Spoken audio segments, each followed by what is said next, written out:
All right, so let's get some of these antics on the record. People really upset about RFK Jr., and I have my own critiques, but I'm also going to let the man do some stuff before I'm all like, hey, what he's doing is not good.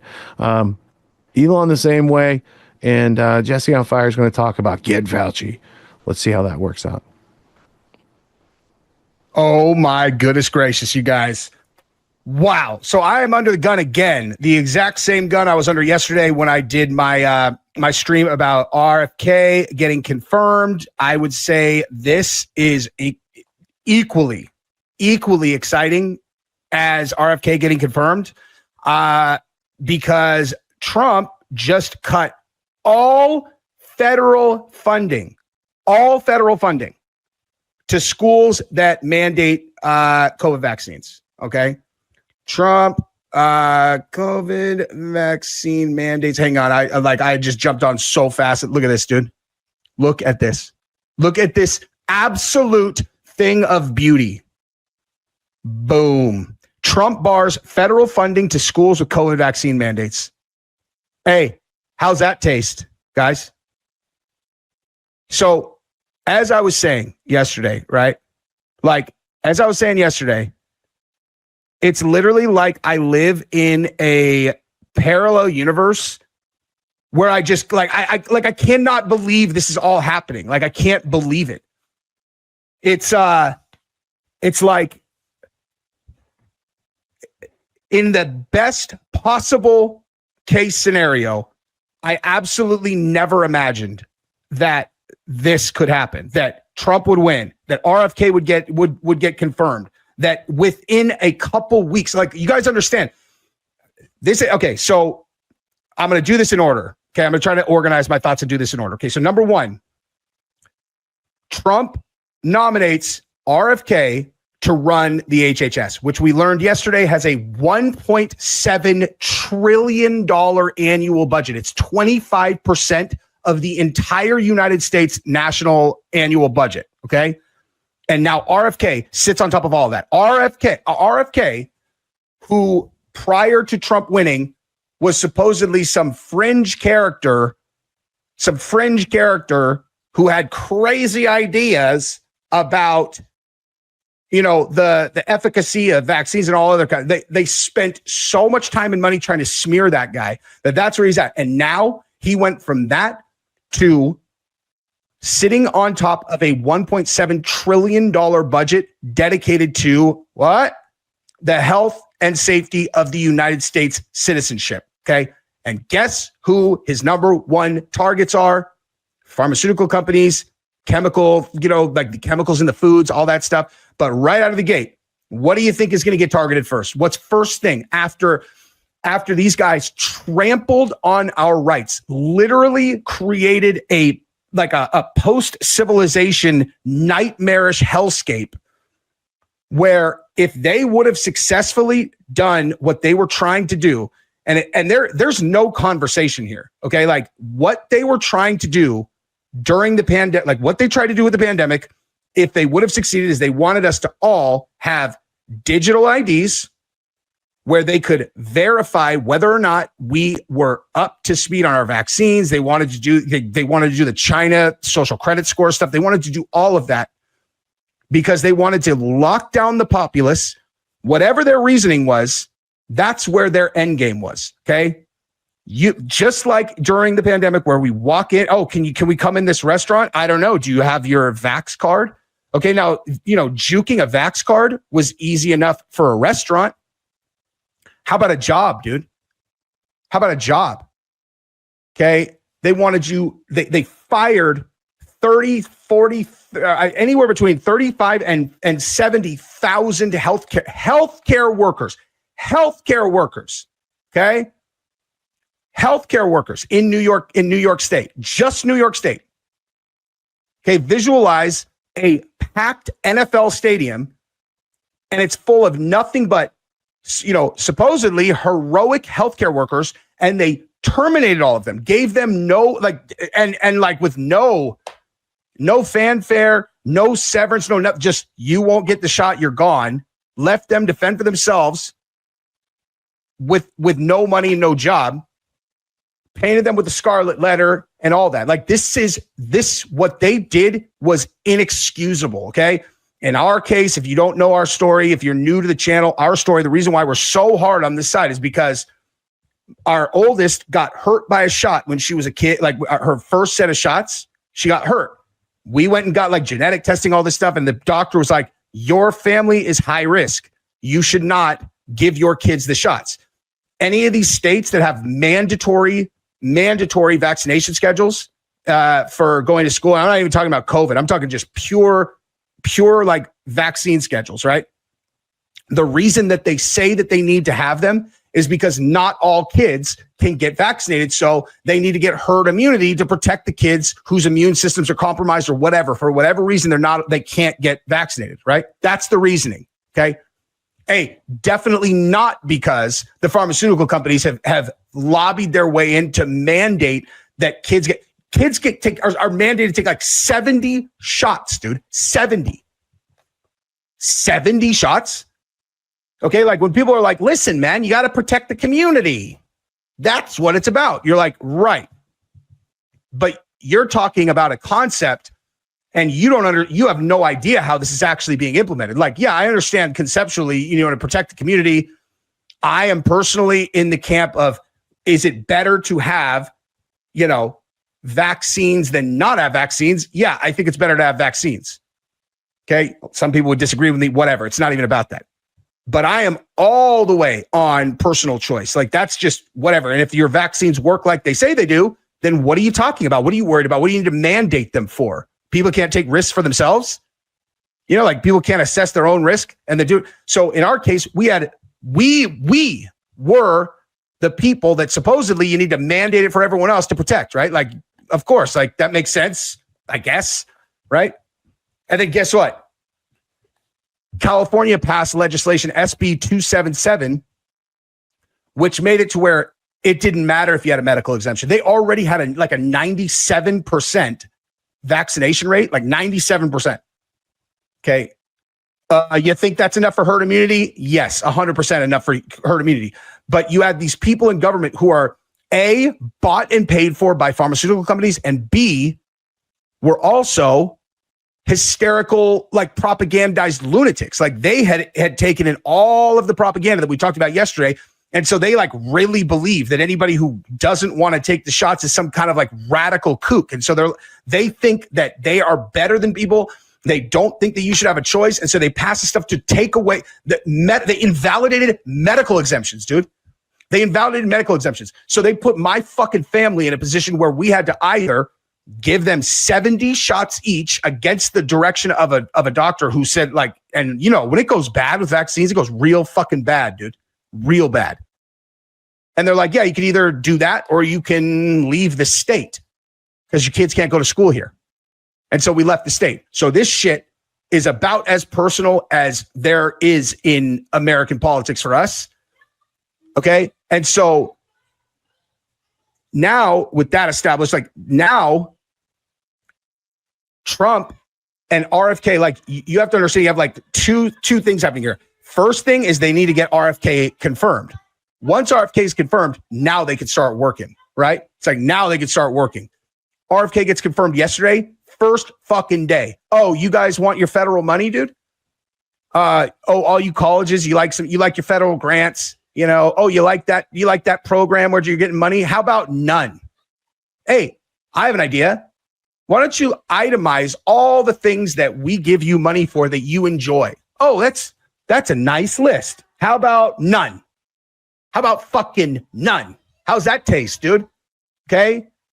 Because the days of you forcing and the colleges, are you fucking kidding me? The colleges. Okay.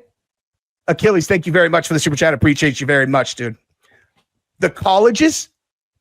Okay, what's the one side effect that no one is disputing at all about the COVID vax? Okay, like there's a million stories, right? I have to be very careful about how I talk about this particular topic because you can't say like they do this unless it's kind of like agreed upon information. And guess what? Hey, there's one side effect that no one is arguing. Okay, and that is that the COVID vaccine is a high risk for or I guess they would say there is a risk of myocarditis, especially in boys who are college age. Okay. Now, can anyone go through the likelihood that a college age kid is going to have a serious adverse case of COVID right now? Okay. Like, have you heard of any kids being hospitalized from COVID or like, I mean, do I even need to have this conversation? Okay. Like the risk of COVID for kids that age is fucking very, if there is any, let's say hypothetically, I was having this conversation not on this platform, I would say fucking zero, right? But obviously that would be hyperbole because I guess maybe there is something if someone has comorbidity, whatever. But the bottom line is to mandate all of those kids to risk getting myocarditis to protect them against fucking COVID right now. How could you possibly defend that if it's not absolute stone corruption driven by pharmaceutical propaganda and all kinds of weird backdoor deals that these people did? It's indefensible. It's indefensible. Okay. And so now, Trump and RFK, they're like, hey, I have an idea, you guys like that money? Oh, you guys like, you like that money? No. There's your money over there. Okay. Like, do you have any idea how many American colleges were still mandating the COVID vaccine? As a matter of fact, I'm going to Google that, dude. So let's see. How many American colleges mandated COVID vaccine? Let's see. What colleges require the COVID vaccine? Let's see here. As spring 2025, full list of colleges requiring in California, requiring COVID-19 vaccine. Cal Poly, of course. Dominguez Hills, Mount St. Mary's, University of San Francisco. This is all of them? Yeah, right. Oberlin. My dad went to fucking Oberlin. There is no way that these are the only ones that still require. That doesn't. I'm sorry. This is in 2023. What the fuck? Okay, I don't even know what this means. This is a weird ass article. Whatever. Anyway, you guys know a lot of them do. So let's read this. Okay, so Trump bars federal funding to schools with COVID vaccine mandates. The order applies to students and not to teachers or staff.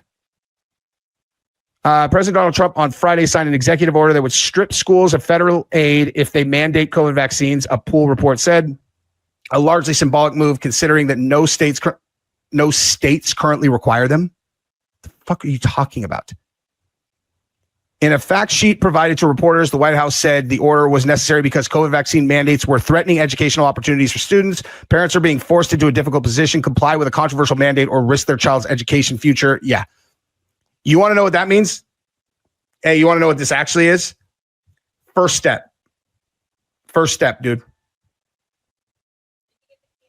The day after RFK got confirmed. Trump's directive also calls on the HHS Secretary RFK and the incoming Education Secretary to provide a plan to end the coercive COVID-19 vaccine mandates.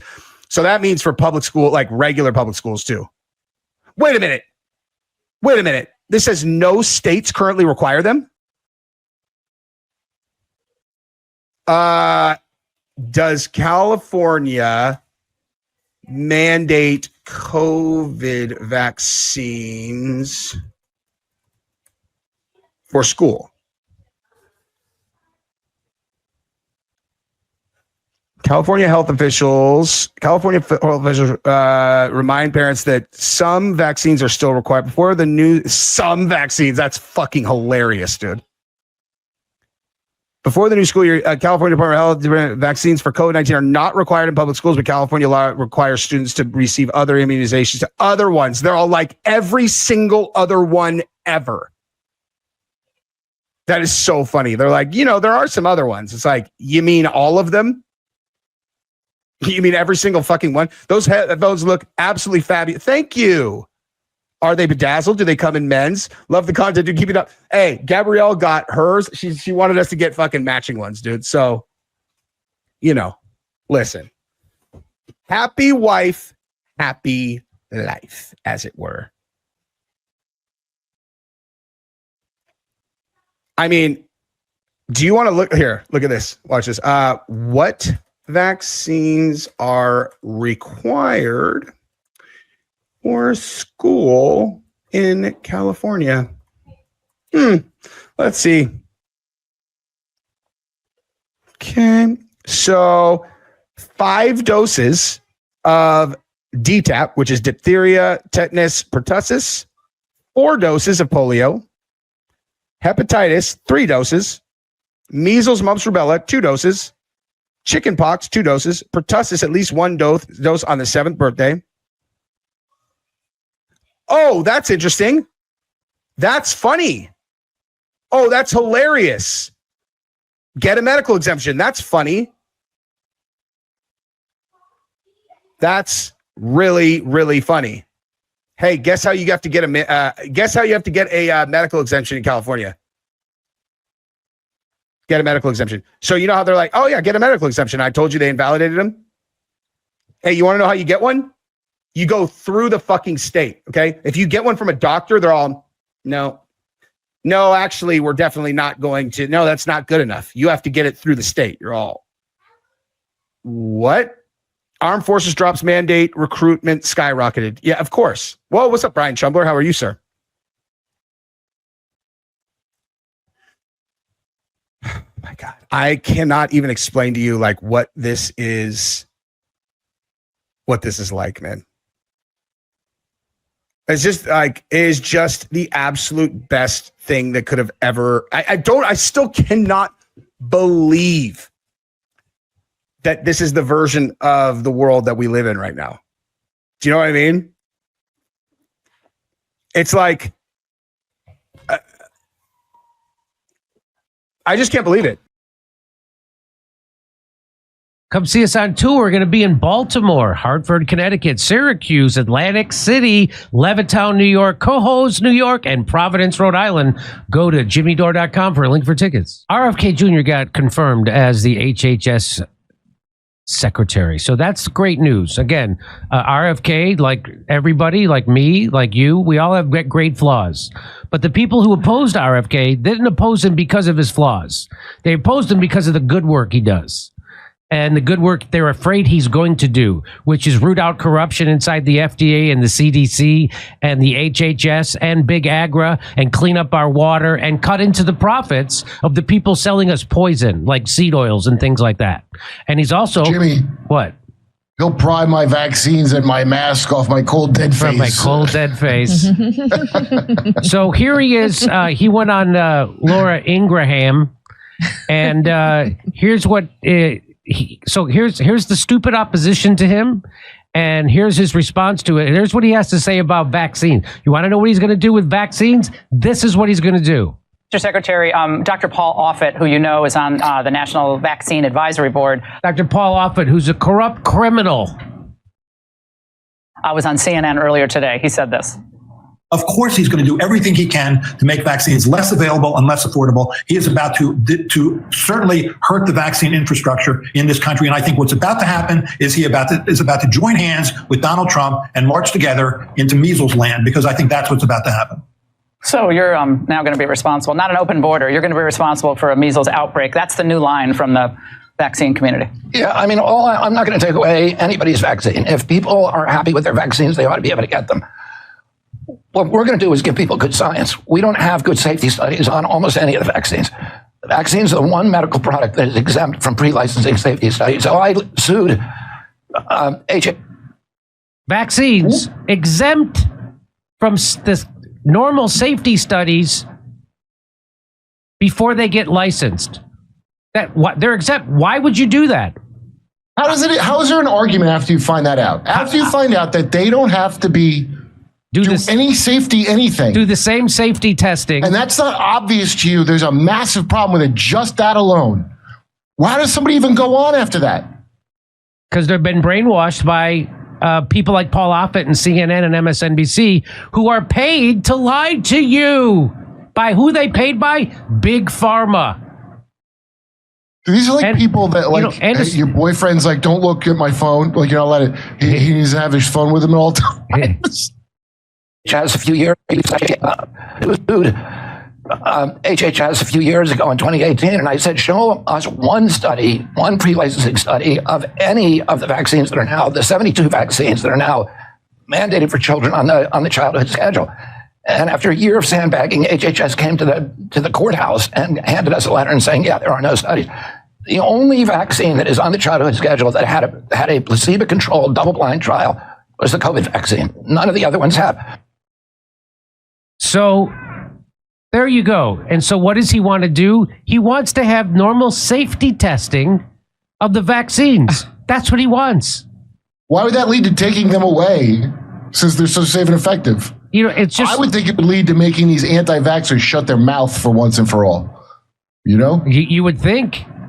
So just like you would think that when Bobby Kennedy and Trump's first administration had talked Trump into doing a committee in the Congress to study vaccine safety. And Bill Gates said, no, don't do that. That'd be bad thing. That's a quote. That's a direct quote. Don't do that. That'd be bad thing. Yeah. That's your guru. That's how he talks. Don't do that. That'd be bad thing. And why would Bill Gates, a guy who makes $200 billion off vaccines, he invested $10 billion. He made $200 billion off of vaccines. And he says that they're the best return on investment he's ever had in his life. They're 20-1 return on their investments. I got to check if it was 200 million or 200 billion. I think it was 200 million. He has a 20-1. And so you know that about, so now you know that about Bill Gates. He then tells Donald Trump, don't do a vaccine commission. That'd be bad thing. What would be bad about it? If they do a vaccine commission and they investigate the safety of vaccines, what are they going to find out, Bill Gates? They're going to find out that vaccines are all safe and effective, right? And then people will be even less hesitant to take them. Why don't you want to give that information to the people? Anybody who's afraid of transparency in medicine is a criminal, and they do not have your health care in mind. They're not looking out for you. What do you want to say, Kurt? Even if you don't want to tell me for some reason what the results are, we didn't already have it established that they answer somebody and they have to show results scientifically, to be in charge of the science. Maybe it's just too top secret. I shouldn't know any of it, but it's actually written in there that no one's looking at what they're doing. It's amazing to even, I'd be happy if you even lied to me and pretended you were looking over their shoulder. They're saying no one should get to see our books. We don't even need your Operation Warp Speed money, it turns out a lot of them said. Because we don't want that much oversight. Right. So, correction wasn't 200 billion, it was 200 million for Bill Gates. I already corrected it. So that's 200 billion you owe him then. I want to play this one more time, just so everybody can hear exactly what Bobby Kennedy, what his problem with vaccines is, and what he intends to do about it, and what all of our problems should be with vaccines. Everyone should have the same concern that he does about vaccines. And here it is. Mr. Secretary, Dr. Paul Offit, who you know is on the National Vaccine Advisory Board, was on CNN earlier today. He said this. Of course, he's going to do everything he can to make vaccines less available and less affordable. He is about to certainly hurt the vaccine infrastructure in this country. And I think what's about to happen is about to join hands with Donald Trump and march together into measles land, because I think that's what's about to happen. So you're now going to be responsible, not an open border. You're going to be responsible for a measles outbreak. That's the new line from the vaccine community. Yeah, I mean, I'm not going to take away anybody's vaccine. If people are happy with their vaccines, they ought to be able to get them. What we're going to do is give people good science. We don't have good safety studies on almost any of the vaccines. The vaccines are the one medical product that is exempt from pre-licensing safety studies. So I sued HHS a few years ago in 2018, and I said, show us one study, one pre-licensing study of any of the vaccines that are now, the 72 vaccines that are now mandated for children on the childhood schedule. And after a year of sandbagging, HHS came to the courthouse and handed us a letter and saying, yeah, there are no studies. The only vaccine that is on the childhood schedule that had a placebo-controlled double-blind trial was the COVID vaccine. None of the other ones have. Wait, is the COVID one better than the other ones? Well, there's a lot of other chicanery that happened with that, where they went ahead and then gave the control group the vaccine, which then wrecks the control group. They did that. So that's none of your business. And then they didn't test it to see if it, according to the executive at Pfizer, they didn't test it to see if it stopped transmission or contraction. They didn't even test it. But every person, every news show, every person, including Fauci, the president of the United States, Rachel Maddow, and everybody in between, went on TV and told you it did stop transmission. They told you it did. They lied to you. You got it. Then you got COVID after that. Then you got the vaccine. Then you got COVID, and then you gave it to people. Oh, I had people go, well, I took it and I never got COVID. Oh, great. That's about as much as like a Lucky Charm or a Miracle Water. I know a lot of people who never got the vaccine who also never got COVID. I got 2 shots and then got COVID immediately. I got two shots, immediately got vaccine injured, and then got COVID 3 times. Do you think it was my fault and not the vaccine's fault? Probably our fault. It probably was something that I had done. Well, I think you're leading us straight to measles land, or as I call it, Putin pox. So right to measles land. Come see us on tour. We're going to be in Baltimore, Hartford, Connecticut, Syracuse, Atlantic.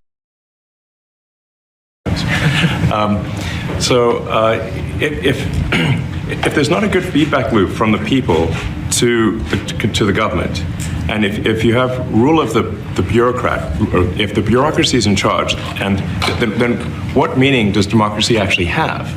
If the people cannot vote and have their will be decided by their elected representatives in the form of the president and the Senate and the House, then we don't live in a democracy, we live in a bureaucracy. So it's incredibly important that we close that feedback loop, we fix that feedback loop, and that the public's elected representatients, the president, the House, and the Senate, decide what happens, as opposed to a large unelected bureaucracy. This is not to say that there are good people who are in the federal bureaucracy, but you can't have an autonomous federal bureaucracy. You have to have one that is responsive to the people. That's the whole point of a democracy. And if you looked at this, if you looked at the founders today and said, what do you think of the way things have turned out? Well, we have this unelected, fourth unconstitutional branch of government, which is the bureaucracy, which has, in a lot of ways, currently more power than any elected representative. And this is not something that people want, and it does not match the will of the people. So it's just something we've got to fix. And then we've also got to address the deficit. So we've got a $2 trillion deficit, and if we don't do something about this deficit, the country's going bankrupt. I mean, it's really astounding that the interest payments alone on the national debt exceed the Defense Department budget, which is shocking because we spend a lot of money on defense.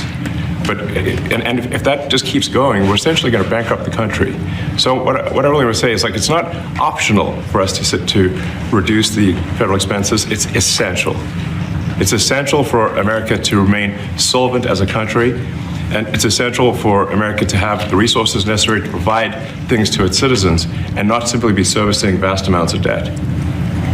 And also, could you mention some of the things that your team has found, some of the crazy numbers, including the woman that walked away with about 30 million, right, et cetera? Well, we do find it sort of rather odd that there are quite a few people in the bureaucracy who have ostensibly a salary of a few $100,000, but somehow manage to accrue tens of millions of dollars in net worth while they are in that position, which is, what happened at USAID. We're just curious as to where it came from. Maybe they're very good at investing, in which case we should take their investment advice, perhaps. But there seems to be mysteriously they get wealthy. We don't know why. Where does it come from? And I think the reality is that they're getting wealthy at taxpayer expense. That's the honest truth of it. So, we're looking at, we just if you look at, say Treasury, for example, basic controls that should be in place, that are in place in any company, such as making sure that any given payment has a payment categorization code, that there is a comment field that describes the payment, and that if a payment is on the do not pay list, that you don't actually pay it. None of those things are true currently.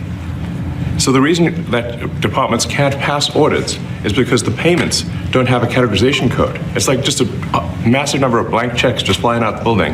So you can't reconcile blank checks. You've got comment fields that are also blank, so you don't know why the payment was made. And then we've got this truly absurd, a do not pay list, which can take up to a year for an organization to get on a do not pay list. And this, we're talking about terrorist organizations, we're talking about known fraudsters, known aspects of waste, known things that do not match any congressional appropriation, can take up to a year to get on the list, and even once on the list is not used. It's mind-blowing. So what we're talking about here, we're really just talking about adding common sense controls that should be present, that haven't been present. So you say, like, well, how could such a thing arise? That seems crazy. When you understand that really everything is geared towards complaint minimization, so then you understand the motivations. So if people receive money, they don't complain, obviously. But if people don't receive money, they do complain. And the fraudsters complain the loudest and the fastest. So then when you understand that, then it makes sense. Oh, that's why everything they approve all the payments at Treasury. Because if you approve all the payments, you don't get complaints. But now we're saying that, no, actually, we are going to complain. If money is spent badly, if your taxpayer dollars are not spent in a sensible and frugal manner, then that's not okay. Your tax dollars need to be spent wisely on things that matter to the people. I mean, these things, like, it's just common sense. It's not draconian or radical, I think. It's really just saying, let's look at each of these expenditures and say, is this actually in the best interest of the people? And if it is, it's approved. If it's not, we should think about it. So, there's crazy things like just cursory examination of Social Security, and we've got people in there that are 150 years old. Now, do you know anyone who's 150? I don't. Okay. They should be on the Guinness Book of World Records. They're missing out. That's a case where, like, I think they're probably dead. It's my guess. Or they should be very famous, one of the two. And then there's a whole bunch of Social Security payments where there's no identifying information. Well, like, why is there no identifying information? Obviously, we want to make sure that people who deserve to receive Social Security do receive it, and that they receive it quickly and accurately. I'll tell you another crazy thing. So, one of the things is, like, we are trying to sort of right-size the federal bureaucracy, just make sure that this, obviously there need to be a lot of people working for the federal government, but not as many as currently. So we're saying, well, okay, if people can retire, with full benefits and everything, that would be good. They can retire, get their retirement payments and everything. And then we were told, this is actually, I think, a great anecdote, because we were told the most number of people that could retire possibly in a month is 10,000. We're like, well, why is that? Well, because all the retirement paperwork is manual on paper. It's manually calculated, then written down on a piece of paper. Then it goes down a mine. And I'm like, what do you mean a mine? Like, yeah, there's a limestone mine where we store all the retirement paperwork. And you look at a picture of this mine. We'll post some pictures afterwards. And this mine looks like something out of the 50s because it was started in 1955. So it looks like it's like a time warp. And then the speed, the limiting factor is the speed at which the mine shaft elevator can move determines how many people can retire from the federal government. And the elevator breaks down sometimes, and then nobody can retire. Doesn't that sound crazy? There's like 1,000 people that work on this. So I think if we can take those people and say, like, you know what, instead of working in a mine shaft and carrying manila envelopes to boxes in a mine shaft, you could do practically anything else, and you would add to the goods and services of the United States in a more useful way. So Anyway, so I think that's an example. Like at a high level, if you say like, how do we increase prosperity? Is we get people to shift from roles that are low to negative productivity to high productivity roles, and so increase the total output of goods and services, which means that there's a higher standard of living available for everyone. That's the actual goal. Everyone's very quiet, by the way. So people normally is quiet? Your detractors, Mr. Musk. I have to what? Including a lot of Democrats. I have detractors? You do, sir. I don't believe it. Say that you're orchestrating a hostile takeover of government and doing it in a non-transparent way. What's your response to that criticism? Well, first of all, you couldn't ask for a stronger mandate from the public. The public voted. We have a majority of the public voting for President Trump. We won the House, we won the Senate. The people voted for major government reform. There should be no doubt about that. That was on the campaign. The president spoke about that at every rally. The people voted for major government reform, and that's what the people are going to get. They're going to get what they voted for. And a lot of times that people that don't get what they voted for. But in this presidency, they are going to get what they voted for. And that's what democracy is all about. Mr. Musk, the White House says that you will identify and excuse yourself from any conflicts of interest that you may have. Does that mean that you are in effect policing yourself? What are the checks and balances that are in place to ensure that there is accountability and transparency? Well, we actually are trying to be as transparent as possible. In fact, we post our actions to the Doge handle on X and to the Doge website. So all of our actions are maximally transparent. In fact, I don't think there's been, I don't know of a case where an organization has been more transparent than the Doge organization.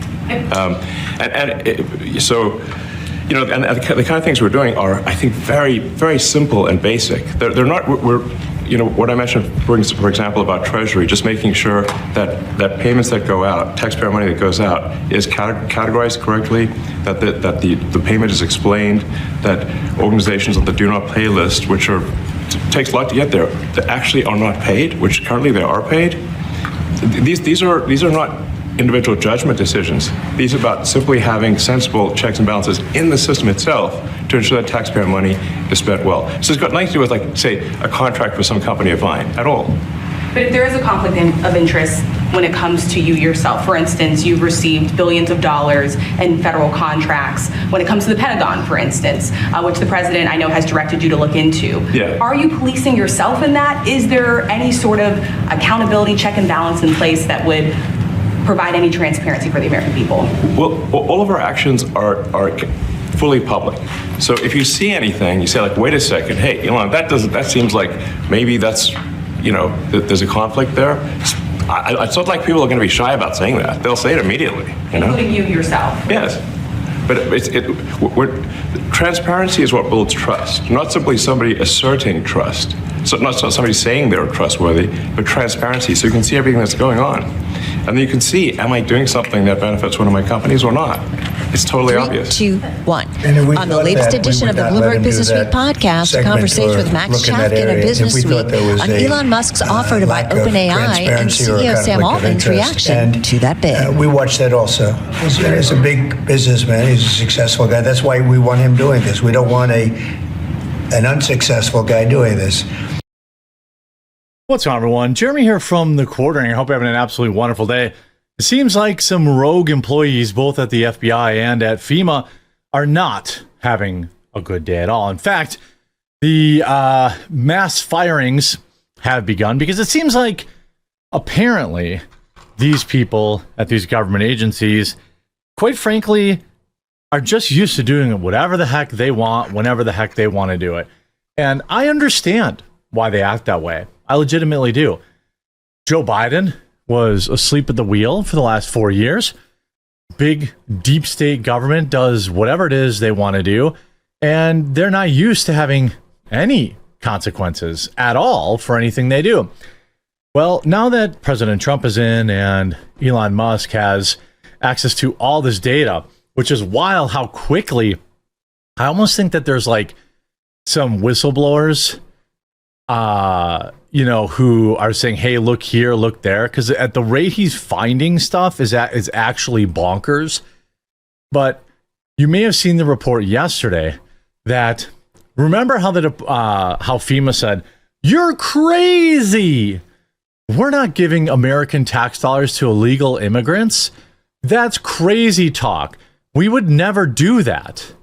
Well, it turns out not only were they doing that, but they were doing that likely to the tune of hundreds of millions of dollars funneled into hotels around this country to clothe, feed, and house these illegal criminals.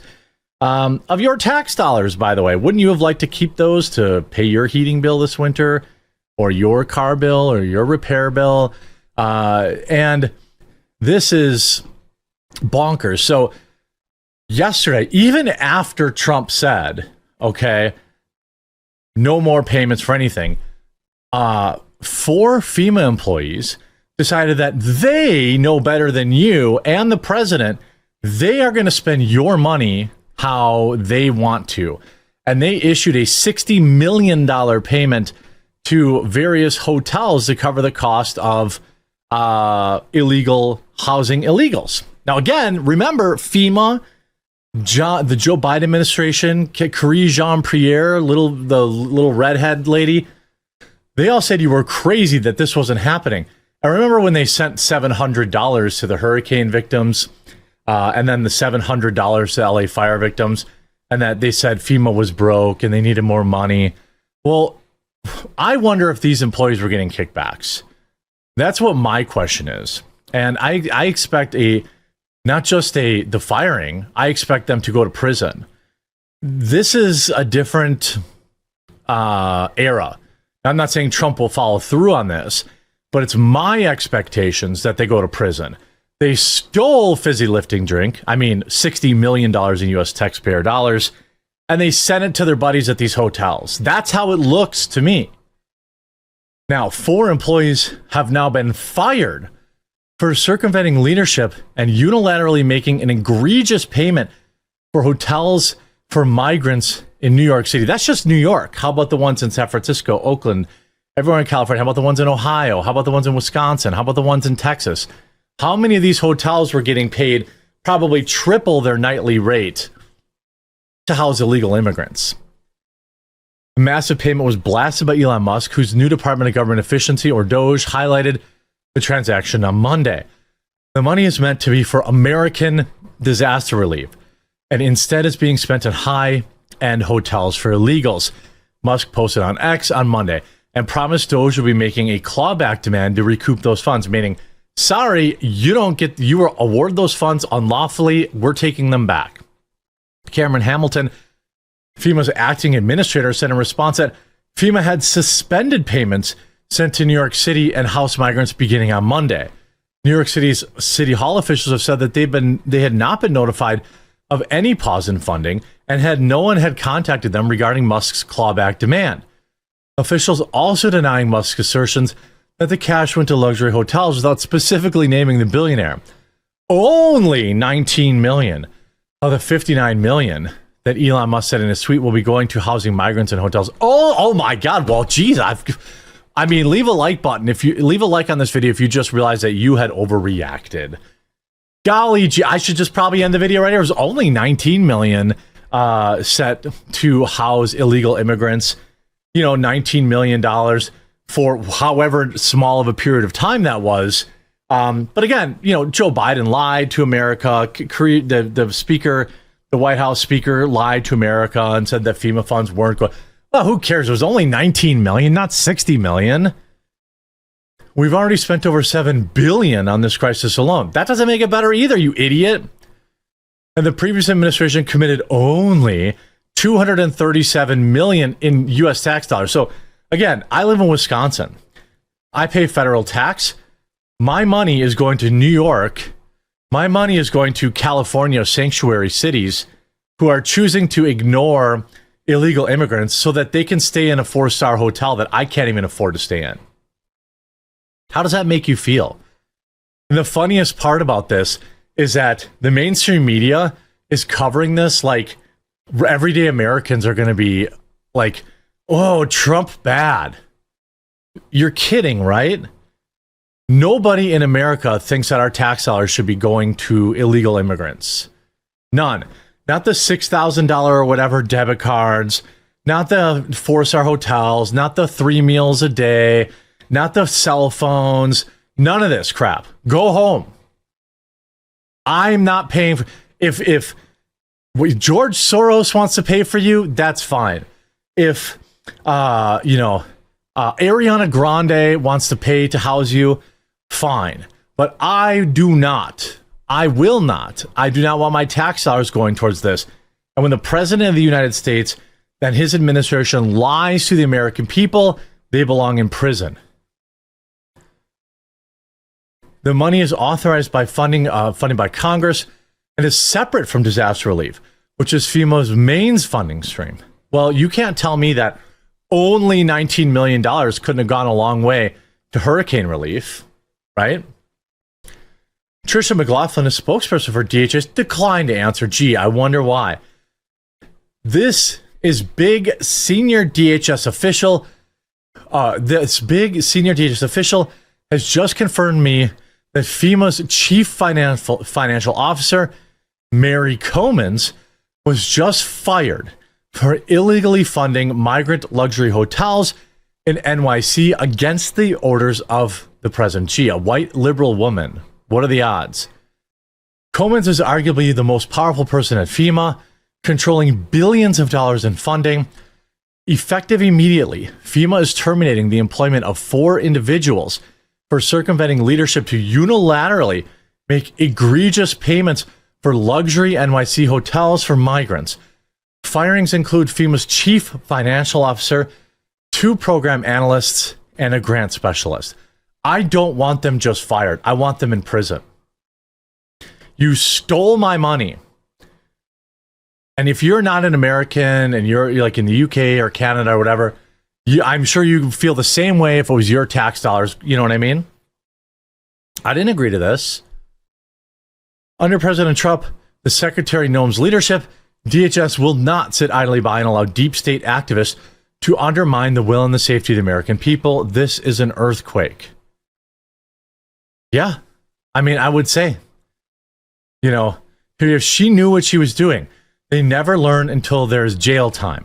There's a lot more going on to this corrupt NYC for years. Find out everyone's been getting kickbacks. I'm telling you, I've been saying it for years. A Pete from post from Johnny St. Pete, and I agree. I believe these people were getting kickbacks. I don't know that. I can't say that as a fact, but I believe that they were. There's a reason that people in Congress are worth $500 million when their salary is $200,000 a year. What do you think that is? FEMA sent $59 million last week to NYC hotels. I'll stand by what I said years and months ago. Follow the money, and you will see it's not just luxury hotels. You will find that these people are connected to Democrats. It's crony capitalism. I wouldn't be surprised if there were Republicans on the take either. There are also the same people who forced the city to pass legislation because they couldn't compete with Airbnb. The hotel lobby was losing a fortune, and the average consumer was saving a fortune, so they passed a law to essentially ban it within the 5 boroughs. This isn't just the only agency, right? FEMA halts migrant housing funds in New York City after Musk's criticism. It's not just Musk's criticism. I think pretty much everybody agrees that that's crazy. And I don't want to know. I want to know how much in total was sent. I don't want to just know, this one payment for $19 million. I'm sorry, only $19 million. I want to know how much in total was sent, and I want those people in prison. Now, here, Kristi Noem says, get rid of FEMA the way it exists entirely today. Kristi Noem defends Musk and Doge access to FEMA data. Audit of the federal government. Can and should Donald Trump shut it down? CNN's Dana Bash asked Kristi Noem. He can, and I believe that he will do that evaluation with his team. Kristi Noem said, and he's talking about, which I'm grateful for. He'll work for Congress through, though, and make sure it's done correctly. And then we're still out there, folks who need help when there's a terrible disaster or a crisis in their life. I mean, you can't just shut it down immediately until you can set up these systems at the state. But you could set a sunsetting system and say, hey, states have 18 months to set up their own programs and FEMA is effectively closed. You know, the next 18-month salary of FEMA will be spent on training state-level employees, you know, sharing connections, you know, passing funds from the federal government back to the states, things of that nature. I mean, no one said of Trump has been clear. How about we just use FEMA for emergencies for Americans again? I don't know what that acronym would be, but that's just like the tip of the iceberg. We're only a couple weeks into this. You know, can you imagine what type of fraud they're going to be finding by year 3? Yeah, at this momentum, it's pretty crazy. You know, the big question is, like he said, you know, will there be any accountability? Will there be indictments? Like, are people going to actually be held accountable? Like, I mean, I've been clamoring for that for a long time about the COVID situation and you know, 9/11, our buddy Richard Gage. You know, it's like, are we actually on the verge of some actual accountability? I don't know. Like, just disclosure and then accountability. Like, is that what we're actually seeing? It's like, it's hard just to believe. Get on the verge of it, they make it like illegal in some places to talk about some of the subjects. Yeah. Like, I'm not on a college campus, so my position on Israeli Zionism is not a thing. But if they're doing it on campuses, how long before it comes to a neighborhood near you where you're not allowed to speak about country C or country A or whatever country is being referred to that's always redacted in all the secret documents that they won't release. But we'll learn a little bit about that in this block. But there's a lot to it. And for a long time, people couldn't say anything because there was no place to say anything. And now people say lots of things, and we have to be more discerning as to, you know, what is a little extremist and maybe a little too inclusive, right? Absolutism, everybody, all, you know, these types of words that we use that bring large groups of people together, where many of those people might not be involved, right? So it becomes more discerning who you're specifically calling out. If you're talking about some Eastern Europeans who adopted a political ethos later called Zionism, yeah, that's one thing. If you want to say that's all people who follow the scroll in the Torah that we talked about earlier, that's another thing. And it's not all of them, because a lot of the Orthodox Jews are the ones oppressed and beaten on camera in Israel all the time by Israeli police and soldiers.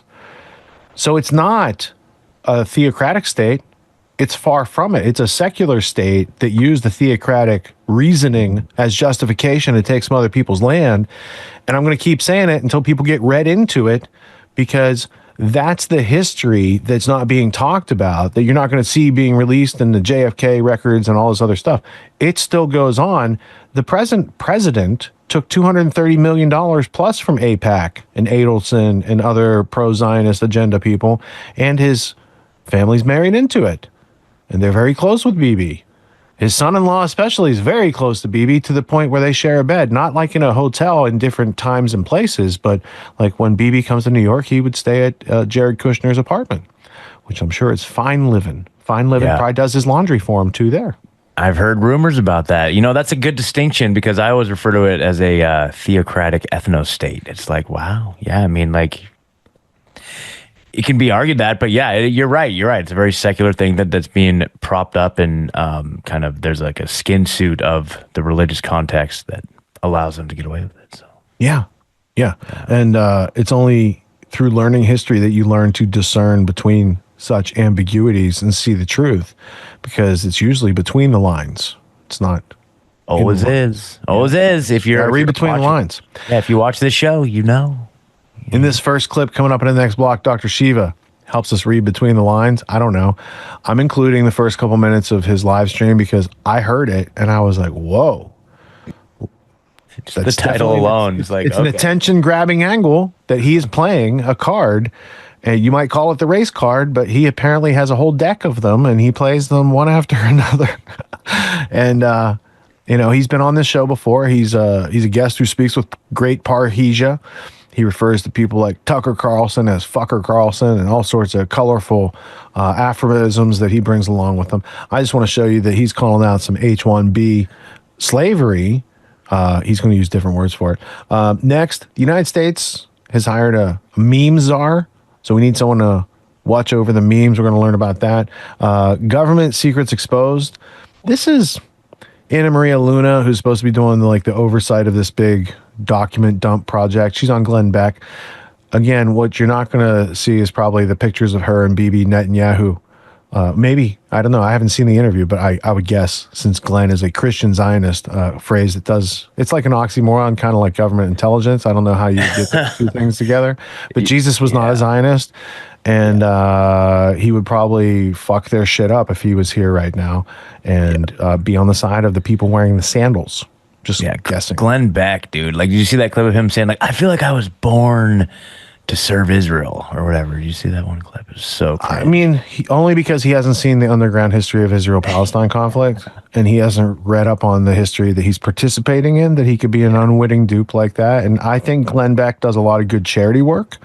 He has a charitable foundation, and there was one of the clips where he was talking about the Doge and the waste. He said, when you run an organization like a nonprofit, he's like, I have to know where every penny in that organization goes, and the people who work for me have to tell me every week where every penny of that organization goes. He's like, and then you take that template and you try to put it on the government, and it's a bunch of nonsense. They don't even write down what they're spending money on. They don't have to follow their own rules. Right? If you don't keep your stuff straight, three-letter agency comes to visit you, right? And they do a little thing called an audit. Well, now you want to audit the Pentagon. People die on a regular basis over the years when that's, so there's like a history of people who have tried and been there and didn't do that. So you're dipping your hands into the military-industrial complex's pockets. And Trump didn't do it first term. I think he tried to play nice, but after they tried to destroy him in every which way, shape, and form, I expect the man in power is probably going to use some of his power to put some of those things right. And I don't think he's a saint, and I don't think that the whole world's not in a WWF skit right now. But I'm just saying, according to the script, as they would write it for one of those skits, these are the sort of things that would likely happen next in such a script, like The Apprentice. At some point, he's going to say, "You're fired," a lot. I don't know. Just guessing because that's what he's done. All right, so we covered Shiva. We covered the memes. 2 JFK shooters is what Anna Paulina, Luna? That's her name, right? She says, from what she's seen, it looks like 2 shooters. Now, whatever that means. Has she seen some documents? Did she see some footage? You're just telling everybody what everyone else had already figured out who actually spent some time cogitating on the situation, and too many coincidences and too many contradictions and too many convenient things happen for one group of people who also used to fund the Nazis, which might be a blackmailable thing. If there were people in our government who rose to power after World War II because their families funded the Nazis, and then the Israelis found out about that, well, the Israelis might choose to blackmail some of those people to the point where they could take a president off the American stage and nobody says boo for 75 years, 70 years, whatever it is. But, 2025 is a year like 2024, only people aren't afraid to speak the truth anymore. It was just Cat Williams last year. He's like, Diddy, you guys say no to Diddy. He's going to want to party. You got to tell him no. I think Ye broke the Overton window a couple years ago. And everyone's like, oh, yeah. No, I'm just kidding. That's okay, because his insurance company canceled the week before he broke it. Yeah. When he's making those comments that seem crazy, and then they just shut him off from banking to kind of they're like, we want to validate everything he's talking about. I don't understand it, but if he trolled them into canceling his bank accounts for him to make the point that there's a lot of other types of influence going on in our country, in his industry, all that sort of stuff that people don't see. And maybe that's a way he can get people. It's like if there's a spider web, but you can't see it, but you spray some water on it, and all of a sudden you're like, oh, there's a spider web there. Maybe that's what Kanye's doing.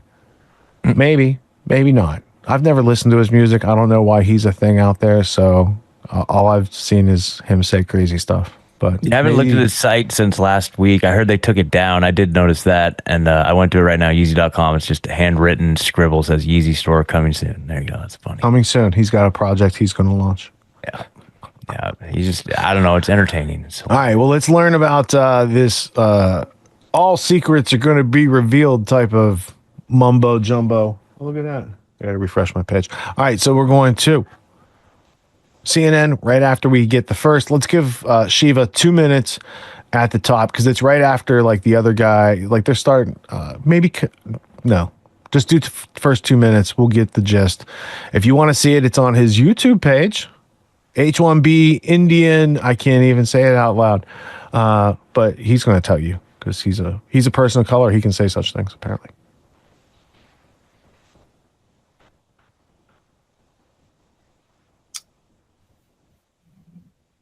All right, everyone, we're going to have a important discussion today on a very important topic on what is going on with really the H-1B and the depth of the analysis of it that is required for people to really understand. We're going to provide a systems analysis. We have a very important title. Yeah, 1 second, Suresh. Yeah. And we're going to go live, and we're going to do this as a Twitter space. I'm also going to have this on Twitter here. So let me present the Twitter space here. And I think I should be able to bring it in here. Let me go to the Twitter space screen here. Here we go. Okay, so those of you at home should also be able to see, or we're streaming it also on what's called Twitter Space. Some of you may know what Twitter Space is.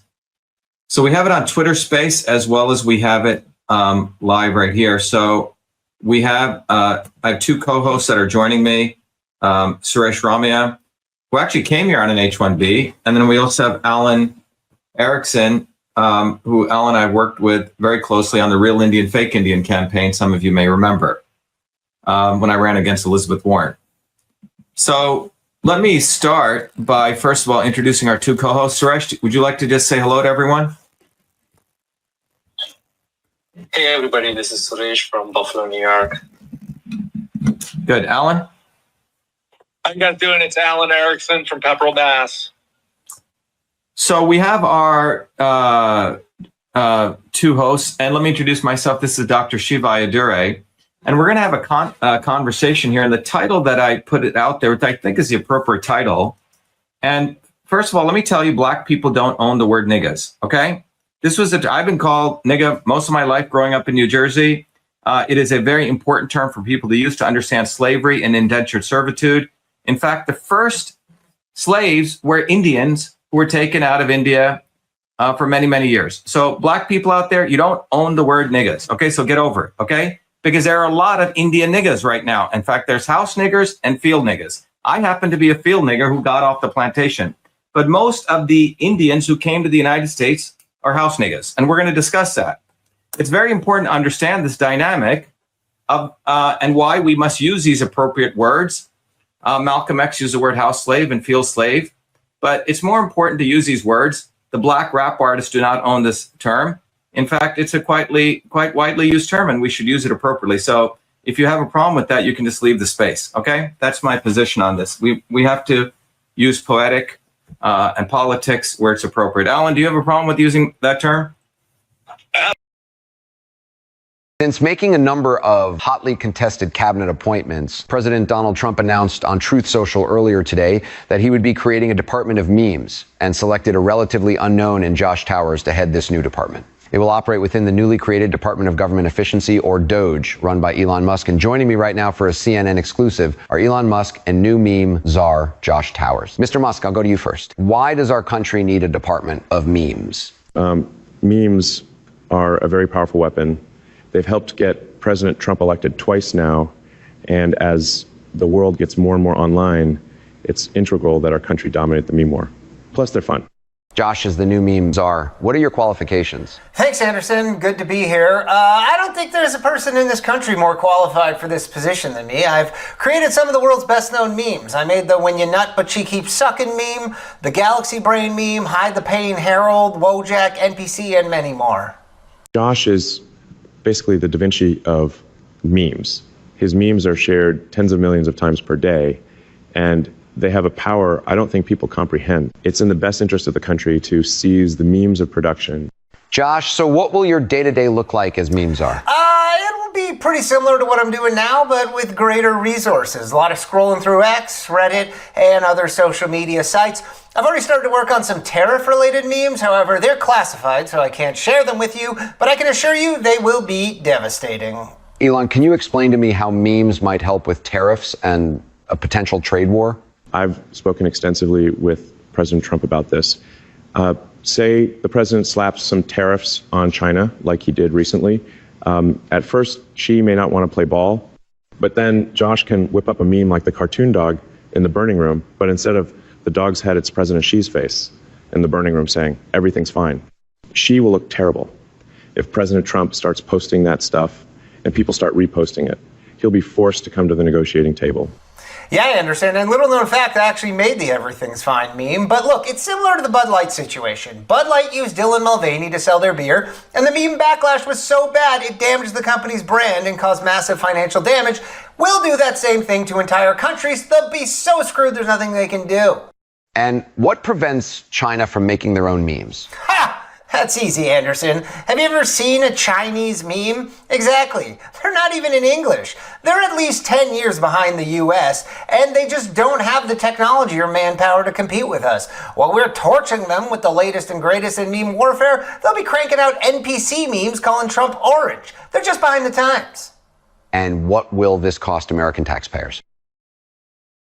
That's the best part, Anderson. We're giving Josh $70K a year and an unlimited supply of Zyn and energy drinks. We can't afford not to do this. Thank you to both of our guests. After the break, we look into whether or not Joe Biden is still alive. The answer might come as a shock to some of you. If you like that, make sure to subscribe and follow for more. I'm done. Anna Paulina Luna is with me now from Congress. She's just been appointed to lead the task force on declassification of federal secrets. Anna, welcome. How are you? Hey, Glenn. Happy to be back on. Thank you. Okay. Now, I just have to say, yesterday, unbeknownst to me, before you are appointed, I was on a show with Patrick Bet-David, and I said, within 15 days, they're going to release the client list for Jeffrey Epstein. No way. That can't be true. And I said, I'm telling you, Kash Patel, I talked to him over the summer. He is for radical transparency. It's in the hands of the director of the FBI. I think he does it day number one. But let's give him a few days to settle in. They didn't believe me. They said, we're going to track this. So, Anna, you're going to make me look bad. And I don't care if lives are destroyed or whatever, but you can't make me look bad. No, we actually also sent a letter yesterday to the Department of Justice. As you know, Pam Bondi is heading up that organization. Yeah. And we also asked for it there. But I'm in the same belief that Kash will get confirmed. I think that he is going to be absolutely pushing for radical transparency. And I'd like to also, too, just point out that, at the same time that we're basically announcing our press conference and this declassification task force, we actually also found out that the FBI just so happened to locate thousands of pages of, previously undiscovered JFK files. So, look, I know a lot of people are like, well, the American people need to see that information first. And you actually will be able to see it. It's going to be declassified. But the reason why we're doing the task force is, A, just because President Trump signed an executive order doesn't mean that bureaucrats in these intelligence agencies won't attempt to block it. So we want to make sure that that's followed through. And we do have, punitive authority to hold them accountable if they don't, A. And then B, I think it's incredibly important to look at the evidence that we know now, which is sure as heck a lot different than what they had, even 60 years ago. And what we're finding and what I have said is from what I have looked at, just stuff that's already out there, also too taking into account many of the doctors that were actually at that initial responding or at that initial hospital. I do think that there were two shooters. And I think that, the whole magic bully theory that the Warren Commission pushed, I think that was faulty. I know the president at the time also believed that was a faulty theory. And so, I'm eager to uncover this. I know that there's many Democrats and Republicans that also want to get to the bottom of this. And I'm simply asking the questions that every American's been asking for decades.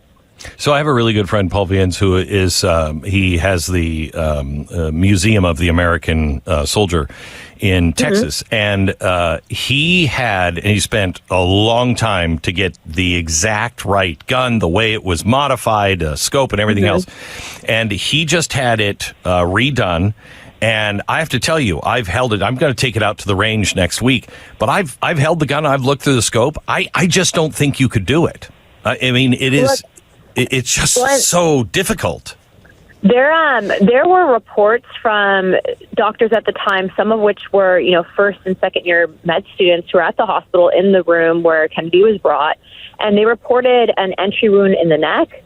From some of the footage that you can see that's actually videoed, you can see obviously Kennedy getting shot, but then also the doctors that ran the autopsies at Bethesda, Maryland, had reported seeing an entry wound in the back. And so we're talking about multiple shots here.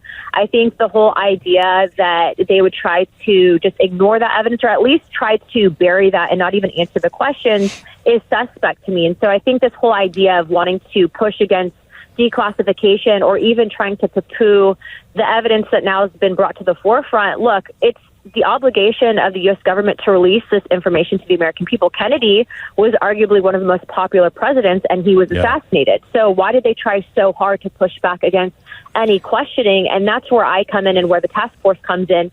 I'm also telling people, though, if you are I think will be very supportive. And we've also been told that the CIA director is very supportive.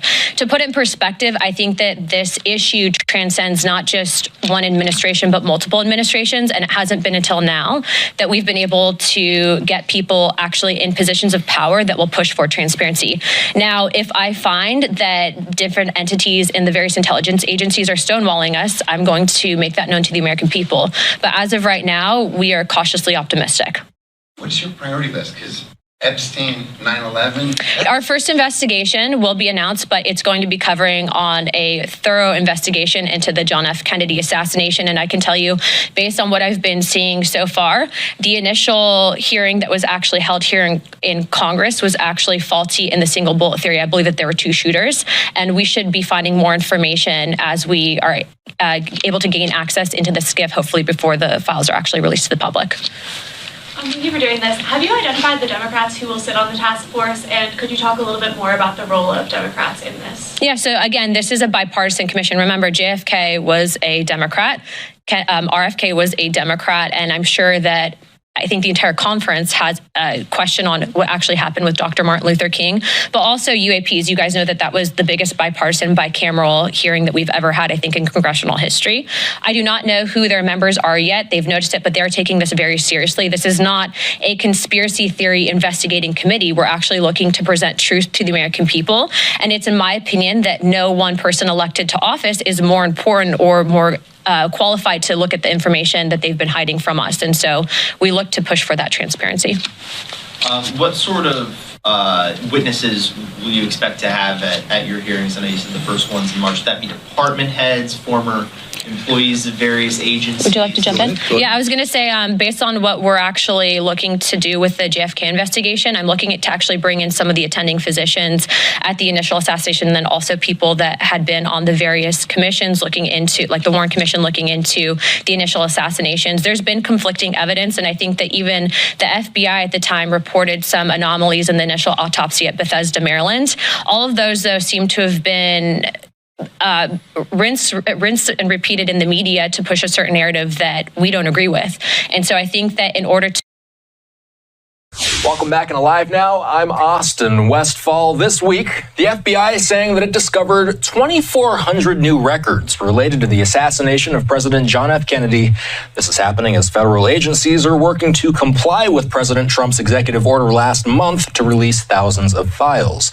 Those files have not been released yet, but the FBI says it's working to transfer the newly found records to the National Archives in order for the administration to release them and include these new documents in the declassification process. You know, I'm going to have to talk about this with James Robinault. He's our friend and presidential historian. 2,400 records, James. How do that many documents get discovered? And does that mean that they were missing before? Yeah, I mean, this was a big surprise because if you read my piece in Vanity Fair, my interview with Jefferson Morley, who I consider to be the real expert on all this stuff, he said, you know, the most looked for documents are CIA documents, and they're the ones that are the most redacted, and a lot of them have to do with Oswald in Mexico. So the fact that the FBI now comes out with 2,400 records is a huge surprise, and one that, you know, we're gonna have to figure out what happened here. But I gotta tell you, way back when this all happened and these records were created, and the Warren Commission investigated and so forth. I understand there was a need for intelligence agencies and the FBI to protect sources, methods, and so forth. We're 60 years later. And there was an order of Congress in 92 to start releasing this stuff in full. It was all supposed to be out by 2017. So the fact that somebody's finding 2,400 documents means that one of two things. It means that people didn't look very hard, or they knew about these documents, but they felt constrained to not be able to release them until they got a presidential order telling them to do so. So either way, it's a huge surprise, and it's going to be very interesting to see what's in this group. Yeah. So what's your feel of the situation? Surprise, surprise. Look at this. 2,400 documents we found after 70 years. Just happen to be sitting in the corner. It's just coincidental that you guys are trying to find these documents, but no, this is all we have too, probably. That just seems, I don't know, like they're trying to get it on the record before people notice that it was missing off the record or something. There's no reason when they're going to do this release of all these other documents for them to come out and be like, hey, by the way, we just found 2,400 documents that we've been keeping off everyone's radar for most people's entire lifetime at this point. I am surprised to hear that they're going to bring in attending physicians and other people that were alive in that operating room, because they've got to be very experienced at this point. And also people from the Warren Commission. A lot of those people passed away a long time ago. Some of those people, like Hale Boggs, died mysteriously in plane crashes and left to die for some reason. But that's just, some of the people on the Warren Commission had a hard time afterwards. Other people like Gerald Ford became president without being voted for. Pretty sure that's how that happened. All right. So thoughts on the records release? Mum's the word with respect to Israel and the records release, because you're not going to make a connection to Epstein or any of those types of things in this records release. So they're going to investigate 9/11, investigate JFK, Epstein records, but there won't be any connections to Israel. I don't think we've reached that point in history where everybody's open about that, so they'll keep that under wraps. Thoughts on that block, Scott? Yeah, well, I mean, it is kind of suspicious that it's just like the timing of it, like you said. But also, my initial thinking on it is like we were talking about earlier, like they're gonna try and frame it in a certain narrative, right? Like it's gonna be a limited hangout. I don't have any confidence that it's gonna give us the full disclosure of the entire width of the whole entire situation. So this magical tranche of documents that just magically appeared is probably being like steered to create a certain narrative and present the information in a certain way. Perhaps, like, who even knows the validity of these documents? Like, it'd be really easy to fabricate something, make it look like old-timey documents or something. Like, I don't know. I mean, to me, it's just very suspicious, and it seems like it's going to take us away from the truth is kind of what my first read on it was. Like, or it might be like you said, there might be something that they felt they weren't safe to disclose, and so now they're covering their bases. And so I don't know. Although I do have a JFK to Epstein connection, though. I do have one. So there was the forensic examiner Michael Baden, right? And he was he helped investigate the assassination of JFK. He's a pathologist, and he had went on to do all kinds of famous autopsies, including Jeffrey Epstein. He was involved in examining Jeffrey Epstein's autopsy and was originally hired by Epstein's brother to observe the autopsy conducted by the New York City's medical examiner's office. So he's like the medical examiner to the stars. So there's a little Epstein JFK connection there. Let me see. There was a few others too. Let me see. What was it? Michael Brown, okay, he did George Floyd, Joan Benet Ramsey, O.J. Simpson case. He critiqued the autopsies of Nicole Brown. So anyway, yeah, he's the forensic pathologist to the stars there. Kind of like he's like the Dr. Jolly and West of autopsies, man. The Arlen Specter of magic bullets, is he? Yeah. Magic, make believe. People should have gotten it back then, but they didn't. It's slow in the arrival. Also in that block, we had the meme czar, which I think is a very important role. Yeah, you tricked me on that one. I thought that was like real for a second. I'm like, that makes sense in this day and age. Like, it seems like this government the Trump administration's like, they're trendy. They're trying to get with the times. I'm like, we need a memes are. It is kind of an arms race. Like, it's kind of funny how they overlook the value of memes. They saw what we've done with memes to their entire agenda. Like, memes are literally one of the most powerful weapons in the information war. There's no question about that. And so it would make sense to have a department of memes. It really would, as like a national defense strategy. But then it being deployed on the people in a Smith-Munt type manner, of course. I'm sure that's already going on. I mean, I bet, but forming public opinion and shaping narratives and manufacturing consent and all that stuff, like, there's nothing better than a meme, a good meme that distills it all down to a simple idea that makes you laugh, because it really, what it does is it puts the onus on the person watching it to then feel compelled to share it. So it's like it gets proliferated and spreads organically by people wanting to share it. So it's like, memes are probably, like, if we're in this like 5th generation warfare where it is all information technology through the phones, what you see, what you get fed in your feed, arguably the meme is the weapon. It's like the new missile. It's great. But the best part about it is that it's like, it puts the power back in our hands. And so it's meme a really creators are like arms dealers now. In a way, arming the minds of the population. Yeah. It's very interesting. Yeah, it really I think is. Palmer Luckey is way behind the times. Yep. So yeah, I love meme warfare. Meme war veteran, baby. Well, I made some good memes over the years. Making a meme is one thing. Making a video meme about the memes is meta meming, right? And I think that's what Danny is a pioneer in. Totally. Danny Polishchuk, he's a pioneer in meta meming. And I was on his show this past week called Low Value Mail, which is on YouTube. But on Rumble, it had like 114,000 views in the first 24 hours. So it is on YouTube, but if you watch it on Rumble, that's where the people are. And we did kind of like a deep state, deep dive. And I just noticed over here on the YouTube, as I was trying to find a clip, they have been kind enough to like tell you what we're talking about in each of the areas, right?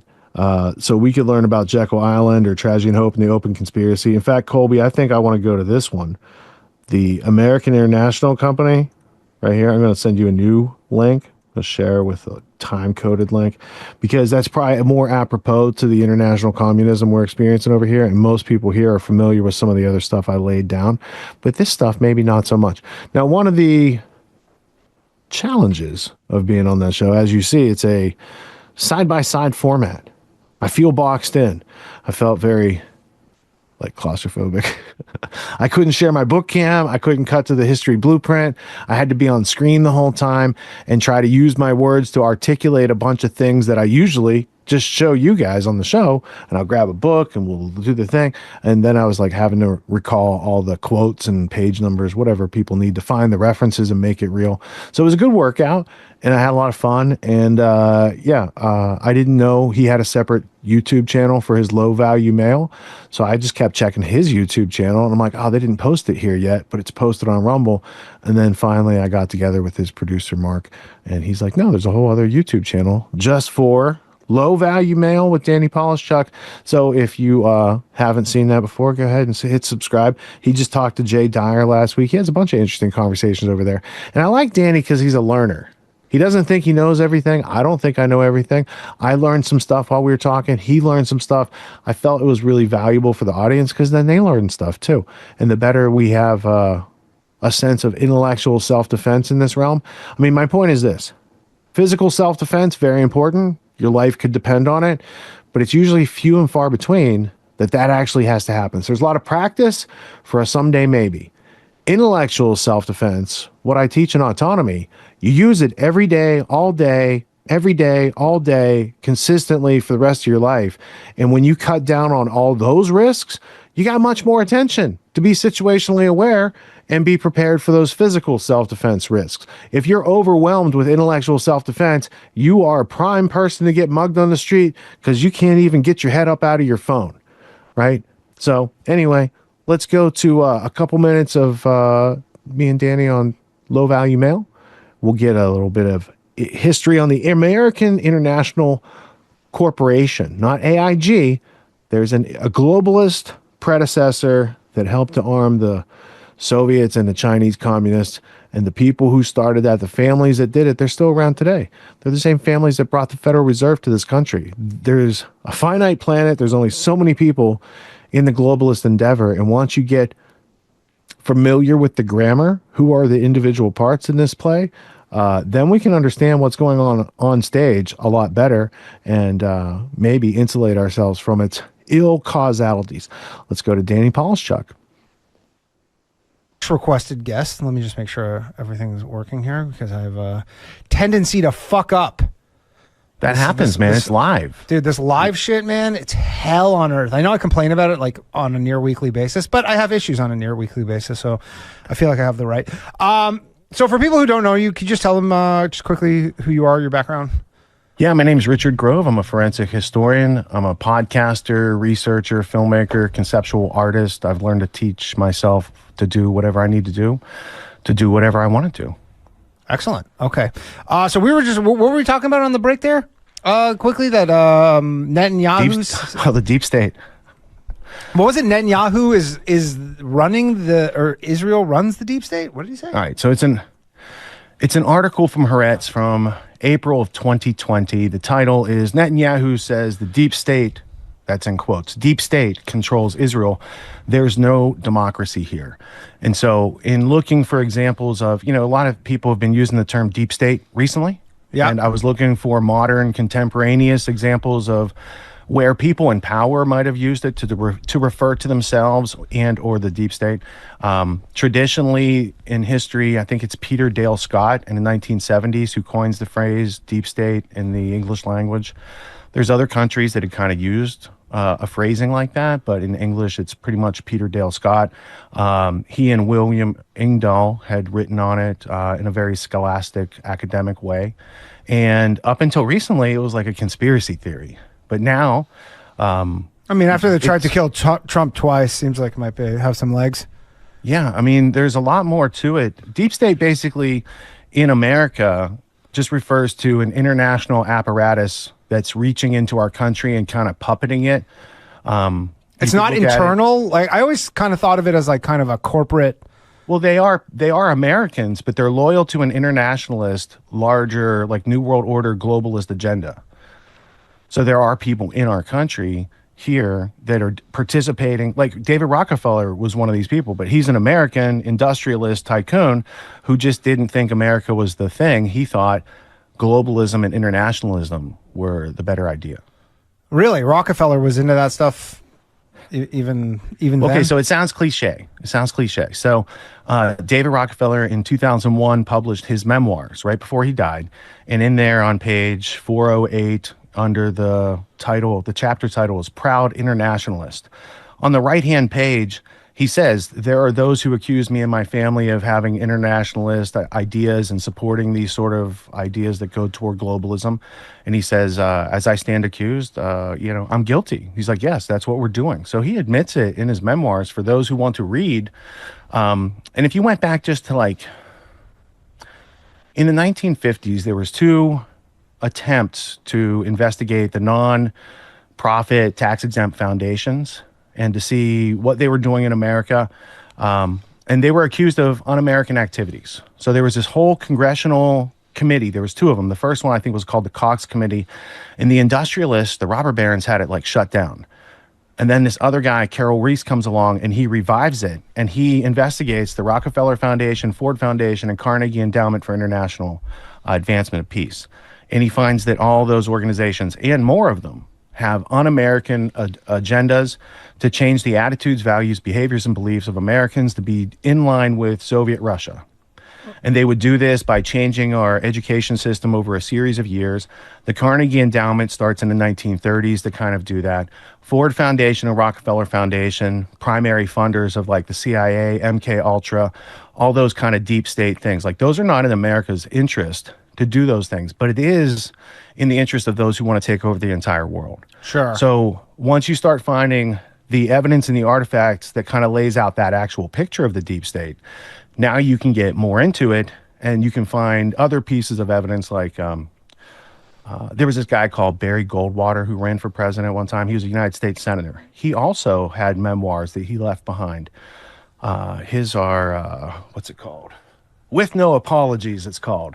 I got two copies of it. Chapters 31, 32, 33, and 34 are most illuminating. Chapter 33 is like called Our Non-Elected Rulers. And he maps out the whole deep state in the 1970s. He's like, here's the Council on Foreign Relations, here's Trilateral Commission, here's these people who have allegiances above American ideals and constitutional Republican ideas, right? And so he points it out, but at the same time, David Rockefeller's brother is vice president in the United States. They're bringing in Zbigniew Brzezinski, that's also David Rockefeller, and they make the Trilateral Commission in the 70s. So when Goldwater's writing this, he also said, he's like, here's how they picked Jimmy Carter. David Rockefeller and Zbigniew Brzezinski went and find this peanut farmer dude, and they take him to Wall Street and convince the investors, this is our guy. And he writes all about it in great detail. So when you start, you see one of those things and you're like, I don't know whether or not to believe this. But when you get 10 or 50 or 100 of those things and they all point toward this thing that everyone says is a conspiracy theory, life gets a lot more interesting. Like, sure. I never wanted to read history. Like, I didn't read for entertainment. I didn't read fiction. I didn't read facts, because I was in the corporate world and I was making a lot of money and I was having a good time. But when I bumped up against the deep state and I became a whistleblower and sacrificed a multi-million-dollar career because I didn't have an accurate map to tell me, hey, if you go up against these entities, like, there is no justice. It's a rigged game. They have top-down control. You might think you have the evidence and can go forth and adjudicate. So in learning about the deep state, like, it was a slow process. But one of my major turning points was, I think it was the first night of, so I blew the whistle in 2003 under the Sarbanes-Oxley Act. It's a federal law that was trying to clean up our economic system and keep it fraud-free. Was there a financial incentive for your whistleblowing? Because that's big money right now. No, no, there wasn't a financial incentive. Because now they have don't they have a thing right now where if you I don't know if it's the IRS or the SEC, but if you blow the whistle on like certain frauds, like you get a portion of them. Yeah, good luck with that. Yeah. Whistleblowing in our country, I found out, is like an early warning system for the people doing the skullduggery. Right. And they are deeper into the system than you will be. And, there was a Supreme Court justice, Oliver Wendell Holmes, that says any justice worth his salt makes a decision before he hears the case because justices don't want to upheave the status quo, right? So if you got a young kid like me and I'm suing a multi-billion-dollar company that's tied into the deep state, and by that I meant the company I sued had a billionaire owner who was Cheney's largest fundraiser and was presently the ambassador to Ireland. I didn't know any of this at the time. I just knew what they were doing was wrong. Right. Someone should do something about it. You're just a pie-eyed young man. And then I found out. And then so the lawyers I was up against when I went to court and went through the first day of trial, so I just testified for like 8 hours. I came home trying to take my mind off the case, and I'm reading The House of Morgan by Ron Chernow, who's an excellent writer. I read all his books, his biographies on the Warburgs and all the tycoons, right? And there's a part in there in J.P. Morgan, and it says, at this point, J.P. Morgan wanted to do like hostile takeover work, arbitrage and things that were like, you get your hands dirty. Sure. And so it says their white glove WASP law firm of Davis, Polk, and Wardell said they didn't want to do this. So J.P. Morgan went to this fledgling firm, this new firm, Skadden, Arps, Marr, and Floem. And that was the law firm that was defending the company that I was suing. And I looked them up because I was like, first off, dude, that's I just bumped into something, right? Right. And then I looked them up, and it's like every time the United States government got in trouble with like Iran-Contra and BCCI and human trafficking and stuff, they would go to that law firm to help them like keep it. And it's all like the good old boys club kind of thing. It right? is. It's like all those law firms are like writing parts of like the legal code. And look, when you go to a marina and you see those yachts, those are lawyers who win cases. That case bought me that yacht. That case bought me that yacht. It's not like doctors and accountants are buying those yachts, Right. So there was I call that my $1 million education, going up and going through court and not wasting. I mean, I built my literary skills and my research skills by being my own attorney. And, I beat them by the rules of court in court, but they decided against me. And it took 9 months to give a decision to my case. So they could be like, what you said happened, but it's just slightly outside the statute of limitations and other little technicalities, right? Right. And at that point, I had learned enough that I wasn't going to go try again in the rigged system. And so then I just started saying, look, I had a really good opportunity in the corporate space. I was selling enterprise software to big banks and defense contractors and stuff, but that's no longer my future. Well, what should I do? Well, before I go back out on the playing field and make another error that cost me years and millions of dollars, maybe I should figure out what's going on. Maybe there's some things I should be read into before I make more moves on the board. And as I went around and started collecting evidence, I mean, first off, we're talking, this is like 2002, 2003, 2004. The internet exists, but it's not very well populated, right? Your best bet is to go to eBay, type in conspiracy DVD, and someone's going to sell you 50 or 100 movies that are bootlegged, right? Mm-hmm. You start going through that stuff. And one of those presentations led me to some books, right? The first book I found was a book called Tragedy and Hope by a professor from Georgetown called Carroll Quigley. And Carroll Quigley, he was the teacher of Bill Clinton. He was the mentor of Bill Clinton. And Bill Clinton thanked him during his inauguration speech. It was a big deal. So in 66, Quigley publishes this book. It's 1,300 pages, right? And it's not meant to be really read by the average common person. It's a very studious history of like the 20th century. The subtitle is a history of the world in our time. It kind of tells a story. If you break into it, there's key pages in the 1,300 pages that are really illuminating as far as how the world really works. If you get to page 50 through like 54, he starts telling you there's this whole other kind of deep state apparatus, if you will, that influences top down our society. If you make it up to like page 960, he'll put a couple more pages in there. Here's how they work. The Bank for International Settlements and, Montague Norman from the Bank of England and Hitler's banker from Brooklyn, Horace Greeley Helmar Schacht, and they make the Bank of International Settlements. And so now you're starting to see the history and evolution of these institutions, Council on Foreign Relations, Rhodes Scholarships, all these things. He's showing you this is how it works. Now, how did he write that book? Well, he had a whistleblower come to him 20 years before and tell him a crazy story, which he never published until after his death. So Quigley's other main book is called The Anglo-American Establishment. It comes out in 1981. Quigley dies in 77, and then they publish the book. The book is a whistleblower's account of this group of, Anglo-American, it's British and American industrialists who want to take over the world and have a real plan. Yeah. That's at that point 50 years in motion, right? But he's not writing because I'm always interested about stuff like that, because he's not writing this as an indictment of these people. No, because he lives among them. He lives among them, right? I always find it them. so fascinating. Yeah. Because, especially with conspiracies and stuff, everybody's like, everybody posits about these things, and you're like, it's actually all out there. And it's so weird because you think that the people who are conspiring would not snitch on themselves. But it's actually all this stuff is just out there. Well, Danny, H.G. Wells called it the open conspiracy, and he wrote it in a book. He also wrote a book called The New World Order. He wrote a book called The New Machiavellis. He wrote a book about the elite separating from the rest of society and having a dominance from technology called The Shape of Things to Come. It's all out there if people wanted to read it. Alan Dulles famously said when they said, aren't you scared that people are going to go through this evidence and figure out it's not one guy? And he's like, yeah, well, the few who do will be researchers, and it'll be like to the corners of the world. Right. They're not going to get published. The average person doesn't have the capacity to read and figure it out.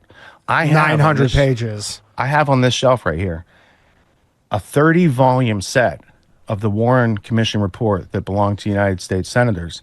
They were issued this book set. It's like an encyclopedia set. And when people come over and they're like, hey, what's that? I said, that's the Warren Commission report. They needed 30 volumes to convince you it was a lone gunman with a magic bullet. Yeah, right. They just know that nobody's reading that shit. It's like they're essentially obfuscating. Well, the other thing that happens with these events, and this is what Quigley and Anthony Sutton really help you with, like when you see as a citizen 9/11, that's a terrible, tragic, a terrorist attack by guys with box cutters who obviously took over some airliners and did some bad things. If you don't know the contextual history, that's what you're left to believe. You have nothing to compare it to. If you know the history of how the British infiltrated our intelligence community to create OSS and CIA and NSA for worldwide surveillance and technocracy and cybernetics and all these other things, Operation Gladio and Iran-Contra, and then we get to 9/11, I would be like, hey, the same guys who just killed Kennedy just did this thing. Sure. This is just another right, thing. or the second generation, right? They're kids. Instead of H.W. Bush, it's W. Bush and Jeb and these guys, right? But it's a multi-generational cult of serial killers who seek power and participate in narco-terrorism. And they're pretty good at it because they can do it in front of everybody. They can have books. They can have books telling people this is the deep state. This is the super class. They have a variety of names that they call themselves, you know. Sure. Now, would you say that that stuff is harder now? It seems like more people are onto this stuff than obviously would have been pre-internet. Like at least, you know, it has been so refreshing percentage-wise? for like the last, well, since COVID. They did us a big favor in COVID. Look, when I got into this, I used to work in the World Trade Centers, and I witnessed that morning. So I started having questions after that day. I didn't get evidence until, you know, months, you know, and then you get more understanding as you go along.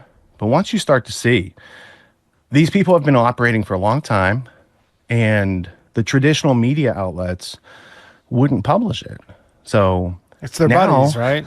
Now it's everywhere on social media, especially since Elon bought Twitter.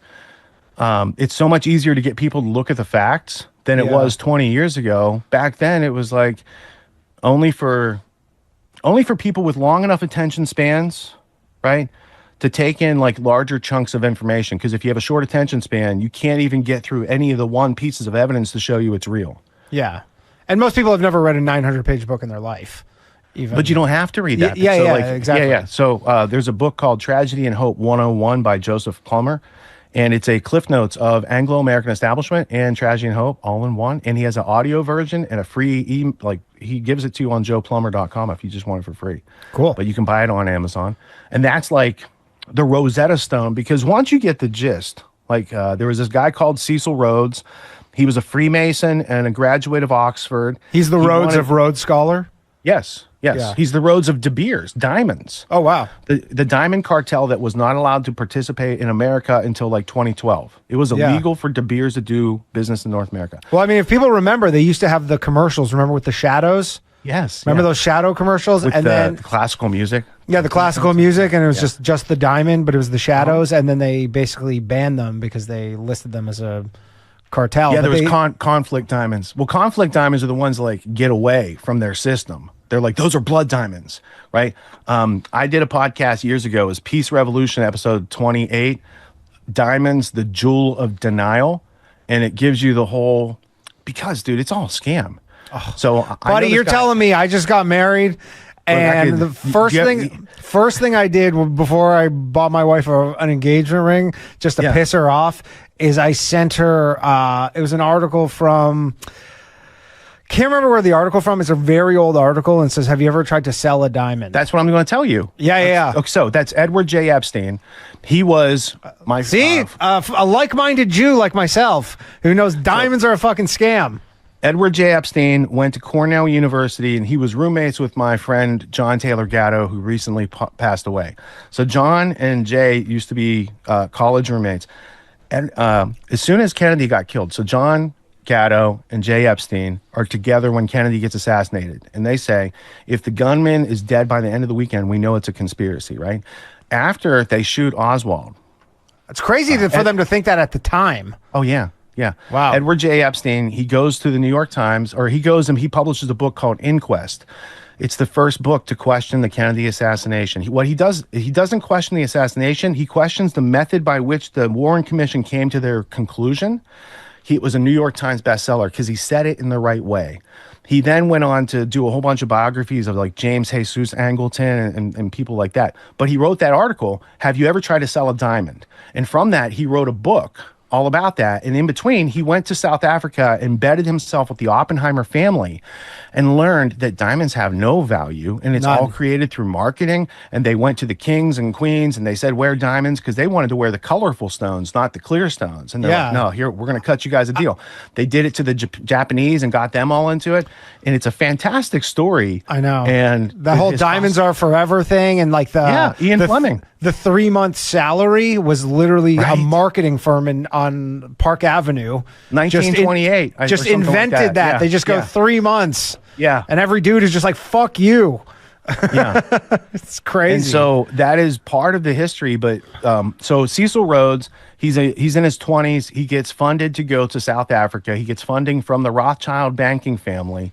He goes down, does his thing. He leaves a last will and testament to take his fortune, because he has no kids. He's in the dudes and Boy Scouts. They created the Lovat Scouts in Rhodesia, or the proto Boy Scouts. So when there's all this child abuse in Boy Scouts, they've always been taking boys to the woods for that's the kind of like how it started. So Rhodes has he has this will and testament. He says, I want to leave my fortune to take, like, basically for the British Empire to take over the world. This also meets British Freemasonry, kind of goals too, because they're looking for dominance. So he went to a couple popular groups. He said, I want to help you guys achieve your agenda. I have a plan. They took his plan. One of his beneficiaries, not in the last version of the will, was Lord Rothschild. Then it got changed to Lord Rothschild's son-in-law, Lord Rosebery, for like separation from the bankers, right? Sure. So then Rhodes dies in 1902. Part of the fortune goes to the Rhodes Scholarships, which Lord Rothschild creates at Oxford in 1902, or maybe even 1900 they create it right before he died. And then the other part goes to a secret society. And he details it in his last will and testament with a co-conspirator called William T. Stead. Now, William T. Stead, he died later on the Titanic after he disagreed with this plan. But in 1902, Rhodes is like, wouldn't it be a great idea if we would take over America by use of a secret society that's based on the Jesuits, but in place of Roman Catholic Church, we put British Empire? And they're like, yes, it's a great plan. So Rhodes dies, and immediately they install the Pilgrim Society in America in 1902. And this gets like the upper crust, robber baron people who would go to Jekyll Island and have like big dinners on top of Indian burial mounds and stuff that are on Jekyll Island, right? One of the Lawrence Rockefeller's house. It's like a whole famous thing. Anyway. That's in like Jacksonville or something, outside of Jacksonville? Yeah, it's right outside. Yeah, it's right near Jacksonville on the St. Augustine? border of... Yeah, it's like probably 2 hours, maybe not even that far from there, because Jay lives in St. Augustine, and it's like right after you leave his place on 95 or whatever, going up to 95 to get through Georgia.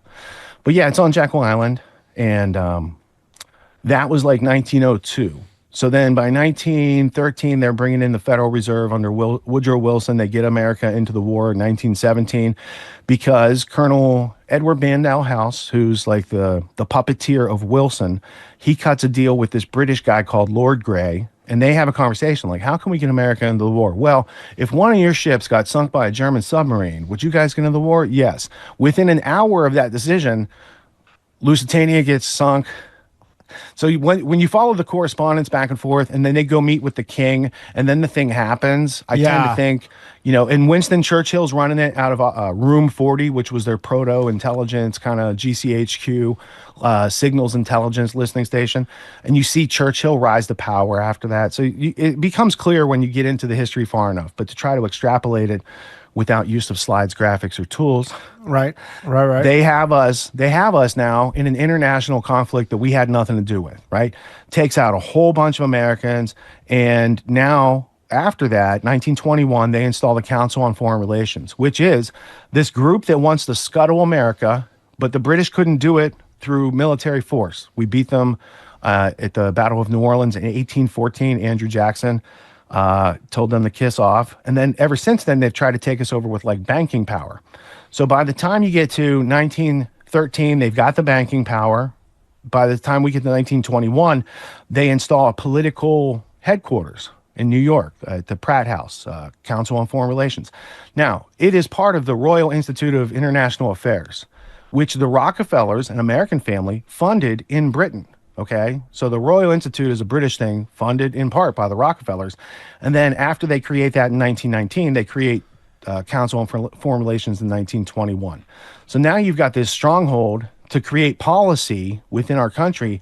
And so many presidents have had their cabinets full of Council on Foreign Relations people. Those are all just people executing on the last will and testament of Cecil Rhodes. If you look modern times, you see, Hillary Clinton in a picture at the CFR with Richard Haas, who's the chairman. Well, she's married to a Rhodes Scholar, and he is a Rhodes Scholar. And you start going into, like, where else have the Rhodes Scholars been hanging out? Oh, George Stephanopoulos, Rachel Maddow, Strobe Talbot, the guy that I blew the whistle under Sarbanes-Oxley Act. Paul Sarbanes is a Rhodes Scholar. I didn't know that at the time. But in hindsight, when you go back and start learning these things and you start mapping them out, you've got a bunch of people who, so what does it mean to be a Rhodes Scholar? You are a top academic pick in America, and the empire wants you. So they bring you over to Oxford, and you matriculate at Oxford in the 1,000-year university's ideas, and then you bring those back home to sprout in America or Germany. They did it all over the world. So in World War I, you had Rhodes Scholars in Germany working in German intelligence, feeding it back to like Room 40 and Winston Churchill and these guys. So they're very advanced. Yeah, it seems like an early kind of World Economic Forum, how they have like the fellows where they go and they pick them off all over the world. Well, I mean, when you look into, so I'm big into looking, if there's an influential institution, I want to know what is its history and evolution. So the World Economic Forum became popular with COVID. Everybody found out who Klaus Schwab is. Klaus Schwab. And I have like all of Klaus Schwab's major books. Like he's done a lot of like side stuff, but I got 10 or 15 Klaus Schwab books over here. I'm hip to. He's written 15 books. Well, I mean, you got the Fourth Industrial Revolution. You got the COVID book. You've got his one on public partnerships. You got the 50-year anniversary of the joint. There's a bunch of Klaus Schwab books. Huh. So, and these are in Grand Theft World podcast episodes. And if you go to grandtheftworld.com and you click the tab that says Clip Genie and you search Klaus Schwab, you can find it'll just bring all the video clips to your fingertips. Oh, amazing. So, yeah. So Klaus Schwab, he's like a Renfield. He's not Dracula. He's the guy who serves Dracula, right? In this case, let's say Dracula might be, Rockefeller interests, and at their Rockefeller Bellagio Italian estate, they come up with something called the Club of Rome. And the Club of Rome has some former Nazis, like Prince Bernhard of the Netherlands, and an Italian fascist dude, Aurelio Peccei, and Prince Charles, or one of the other dudes from that royal family. So they create the Club of Rome, which sounds like it has something to do with the Pope, but it's just like some industrialists figuring out how they can take over the world. Club of Rome has a couple different interesting studies over the years. They had one in 1970 called The Predicament of Mankind. Oof. And what they said was, sound good. Mankind's the problem. What are we going to do about it? So they said, we should have a yearly world forum created to do this thing. Well, 1970, they wrote the paper. 1971, Davos starts. Klaus Schwab is instrumental and like the proto player of that organization. By 73, they create this thing called the Davos Manifesto, and they say what they're trying to do, right? If you follow that, then 20 years into the future, by the 90s, they're very specific about it. There's a chapter in the book, The First Global Revolution by the Club of Rome. How are they funded? Do people pay to go there? Where does the funding come from? I mean, these are like the toy think tanks of these industrialists who are trying to take over the world, like the Gates Foundation or Clinton Foundation. They're just trying to figure out how to expand their power and create more domination. So in this book, The First Global Revolution by the Club of Rome, they say the common enemy is man. And they said, by artificially creating a whole bunch of garbage and waste and all this other stuff, we can convince people that global warming, pollution, overpopulation are the problems to be solved. And then it says the common enemy of humanity is man, so that they have to like basically self-destruct. Yeah. So these are not healthy people. They just have a lot of money. And I guess they have so much money that they feel like they're the puppet masters of the universe. While Elon was hanging out with Trump in the Oval Office, he made these eye-opening comments. The most number of people that could retire possibly in a month is 10,000. We're like, well, why is that? Well, because all the retirement paperwork is manual on paper. It's manually calculated, then written down on a piece of paper. Then it goes down a mine. And like, what do you mean a mine? Like, yeah, there's a limestone mine where we store all the retirement paperwork. And then the speed, the limiting factor is the speed at which the mine shaft elevator can move determines how many people can retire from the federal government. And the elevator breaks down sometimes, and then nobody can retire. Doesn't that sound crazy? There's like 1,000 people that work on this. So I think if we take those people and say, like, you know what, instead of working in a mine shaft and carrying manila envelopes to, boxes in a mine shaft, you could do practically anything else, and you would add to the goods and services of the United States in a more useful way. That sounds crazy, like something out of Harry Potter. But here's what he clarified on X. 700 plus mine workers operate 230 feet underground to process around 10,000 applications per month, which are stored in manila envelopes and cardboard boxes.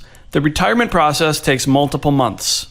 To clarify, this mine, Iron Mountain, is a third party that the federal government outsources to. It's essentially a storage facility whose promise lies in its indestructibility and ability to keep important documents at a preservable temperature and environment. Take a look. There are more than 6 different challenge points before we hit the data center. These challenge points and these extra gates help with security and compliance. The 30-foot thick limestone and 200 feet of stone above the facility lead to natural weather protection, and the ambient temperature of 53 degrees helps the facility remain cool. We are now in the underground, 220 feet below ground. And this is where vital records are stored. And the key difference for vital records is really the preservation and how long something has to be kept. So the longer you keep something, the more it's going to degrade over time. And the way that you keep that degradation down is through keeping the temperatures cooler and also keep the humidity consistent. Records that are important for long-term preservation. So again, the artwork, the artifacts, historical documents, long-term things like, you think about county records, marriage certificates, wills. But we have some of those things from dating back to the mid-1800s that are in here. Tom Benjamin took us into our next vault, and it felt like that scene in Raiders. Shelves after shelves of boxes. Lots of historical records, lots of county records, lots of federal government records. It's almost impossible to wrap your mind around the size of this place. I mean, this vault alone is 25,000 square feet. There are 15 of them just like this, and they haven't even developed the entire mine. You think about California, you have earthquakes, you have fires. You think about Florida, you have humidity, you have hurricanes. All of these things are horrible for unique artifacts of vital records that having them have a problem is not acceptable.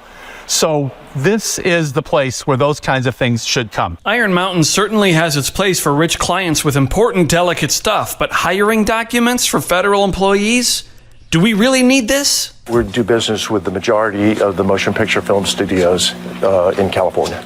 So they store the original movies with you? Correct. The original negatives are stored in here at this low temperature and low relative humidity to extend the life of the collection. Confidentiality means unmarked door after unmarked door as you roll through the mountain. And there are lots of doors.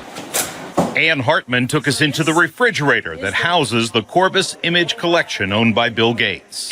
27 million mixed prints, negatives, glass plates, and slides. Royalty from all around the world is in these print files here. Historic shots are commonplace here, including this 1932 lunch atop a skyscraper and its glass negative that had an unfortunate spill. It had been scanned, but it was dropped, so you can see that it's broken. Iconic shots of legends and their original negatives, including the historic Rosa Parks on the bus and other shots from that day.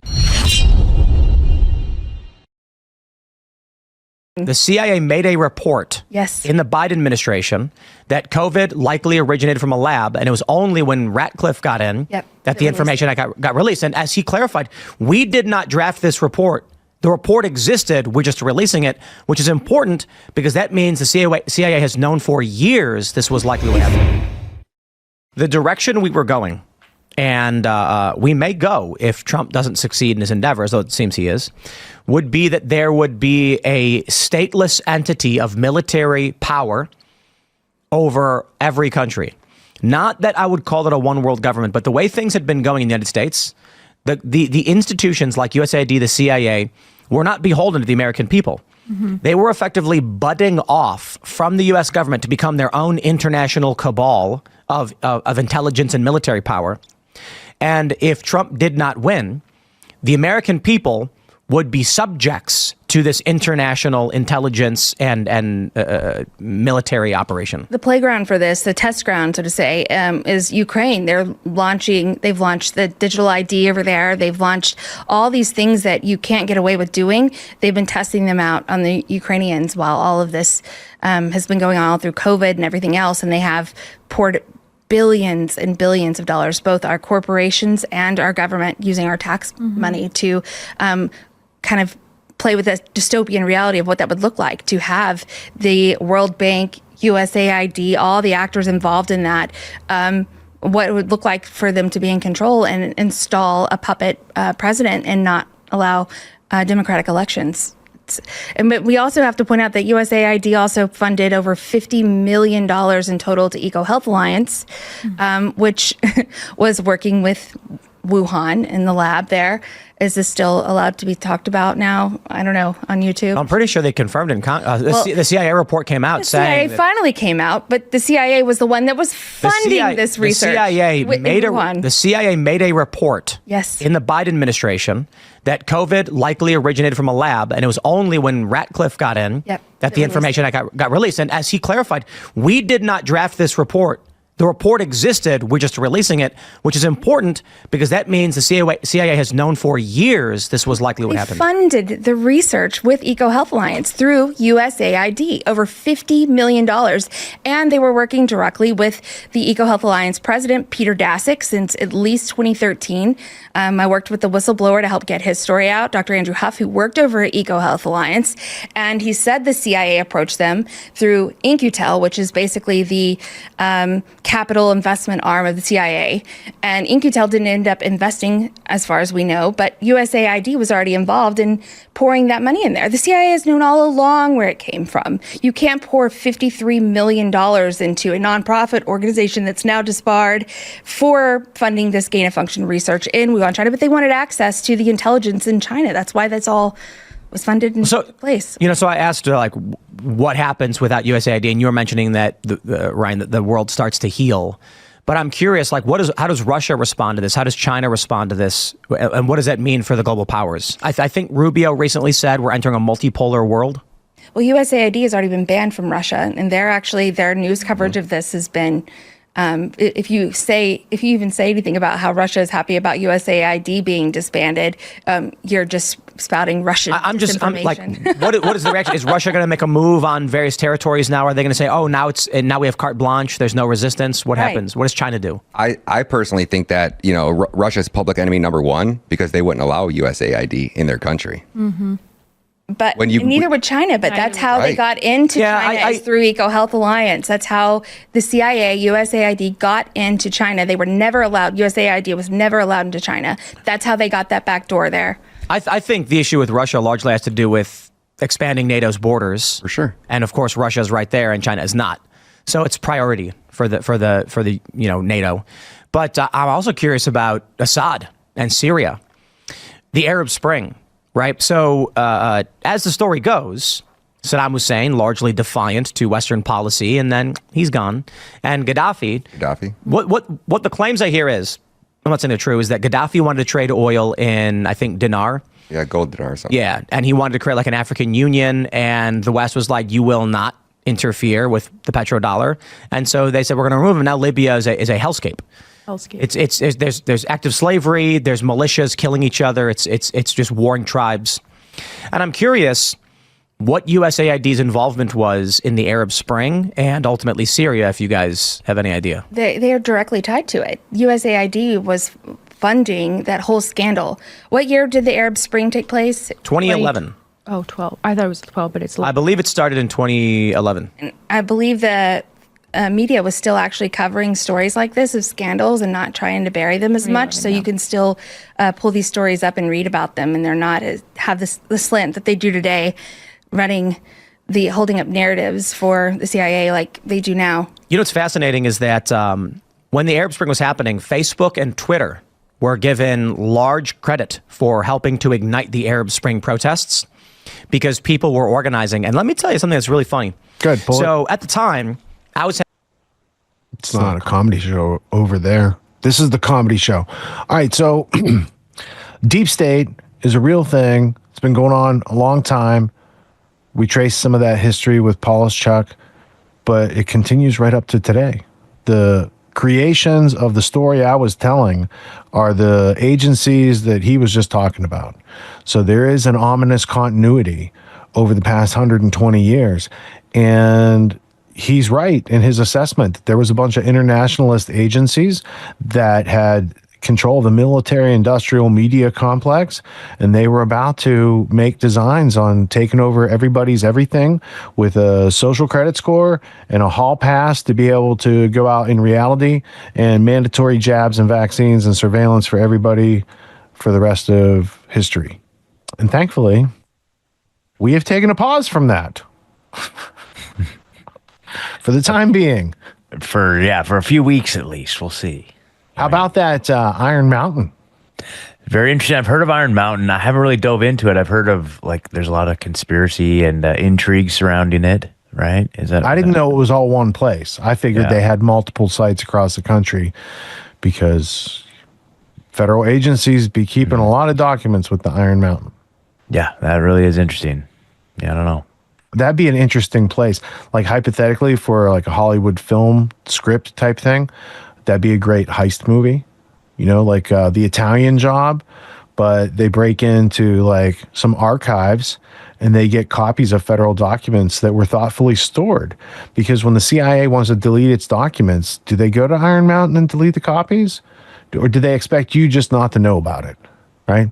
When John Loftus was writing his books, I was like, how did you find these CIA documents that the CIA destroyed? He said, well, part of protocol is they have to share them with various stations, cables, all this stuff. Other countries have those records. And John Loftus, author, has a cosmic NATO clearance. He could read the top secret everything of any country in NATO, and he's a lawyer for the U.S. Justice Department hunting Nazis. And he found a lot of interesting things along the way that didn't just pertain to the Nazis, but maybe who funded them and what they're still doing here, because the people who funded the Nazis won the war. Just going to let you know that. So it's time to clean that up. Wow. Interesting. Yeah, interesting. Right? Most people don't think of that, but there is a war still going on. We will give a mini block because there's been a lot of things going on in Israel over the past week. We have a short clip. Caitlin Johnstone is an excellent writer. Her work gets memorialized by a male narrative voice. It's called The Plan to Ethnically Cleanse Gaza. Didn't start with Trump because a lot of people were like now aware of it. It's like it's been going on a long time. We also have Katie Halper with Never Bet When Life is on the Line When You're Dealing with the Sicilians. You know that guy from Princess Bride, Wallace Shawn?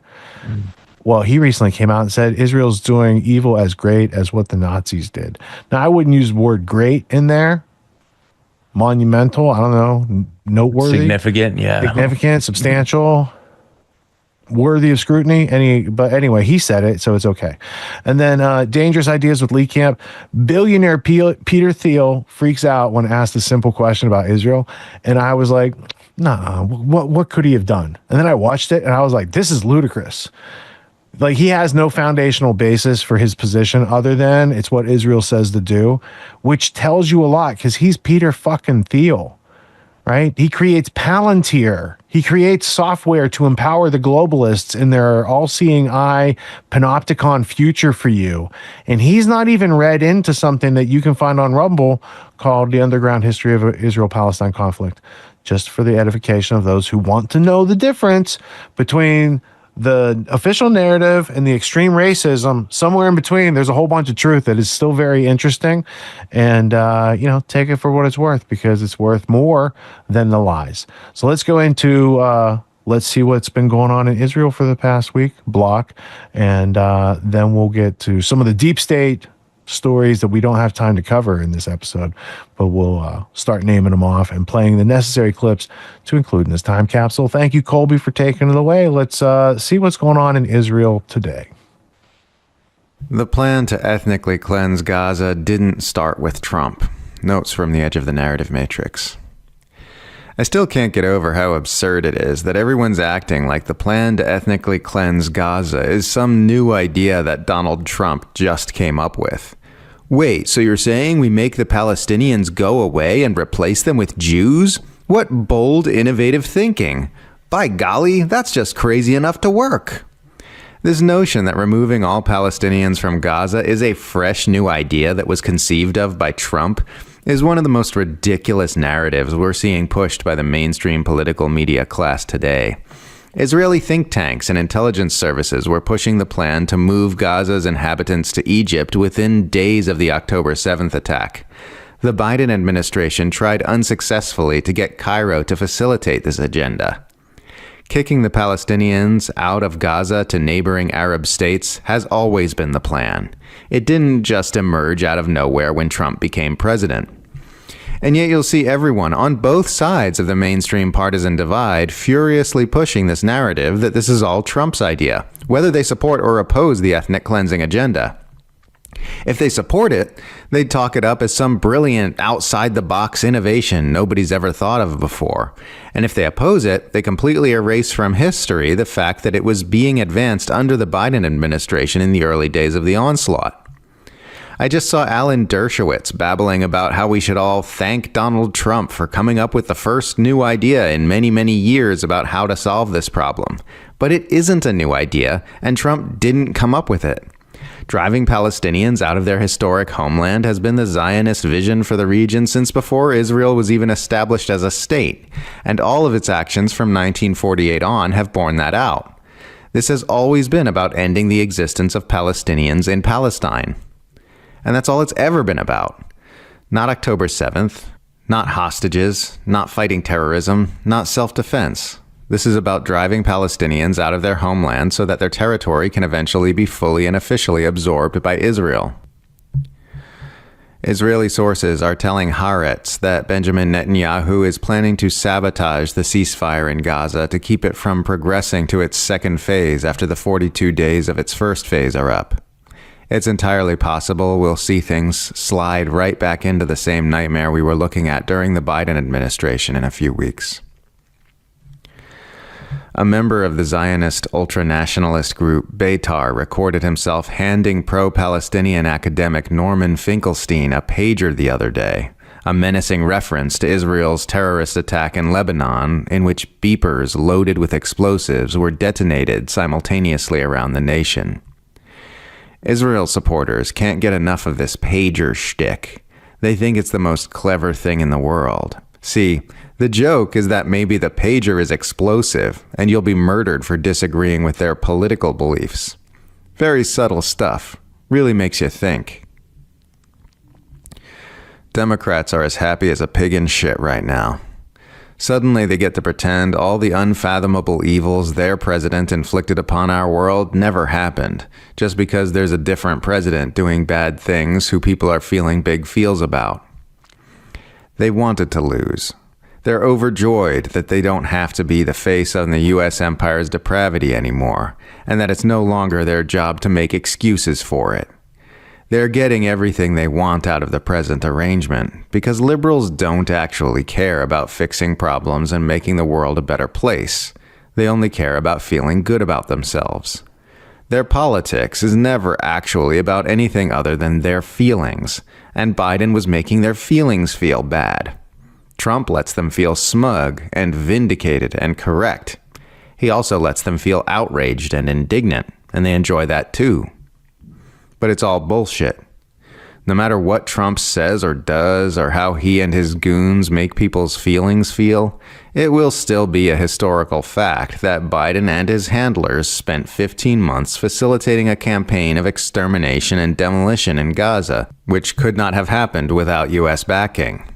It will still be a historical fact that Biden and his handlers pushed Ukraine into an unwinnable war that the U.S. and its allies knowingly provoked in order to advance geostrategic grand chessboard agendas, sabotaging potential peace negotiations and threatening the world with nuclear annihilation along the way.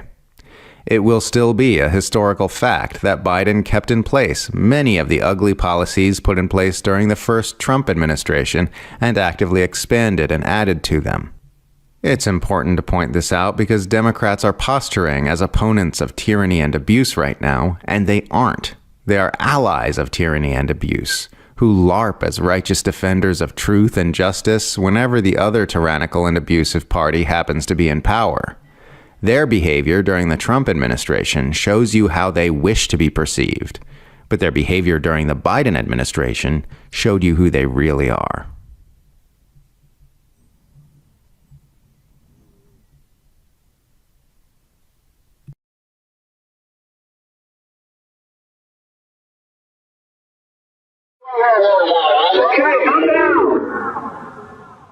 I was listening to an interview you did with Chris Hedges, and I thought it was interesting that you said that there were two types of stories that you would avoid in the New York Times, the stories about Israel and about Latin America. You thought those were boring. And of course, you became very outspoken on both of those areas. Yeah.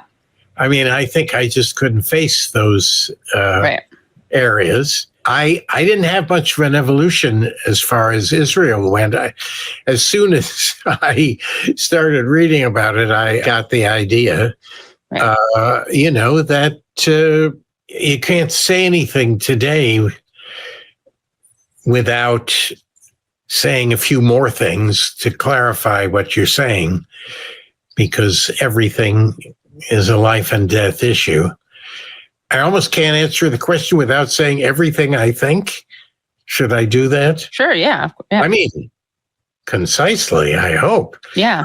But I think I have to start at the end, which is that I really am, I can't help it. I've become more and more of a pacifist as time passes. I don't actually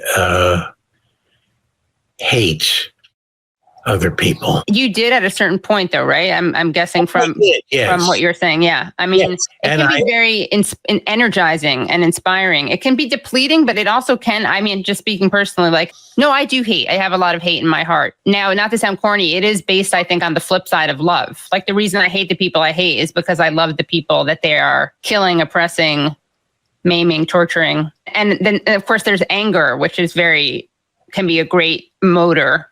And I always think of Bernie Sanders and how his anger also comes from a sense of love. So you used to hate and then you stopped hating. Did you have an aha moment, or what changed it? No, it just, well, thinking more and more about myself and what I could do, what I would do.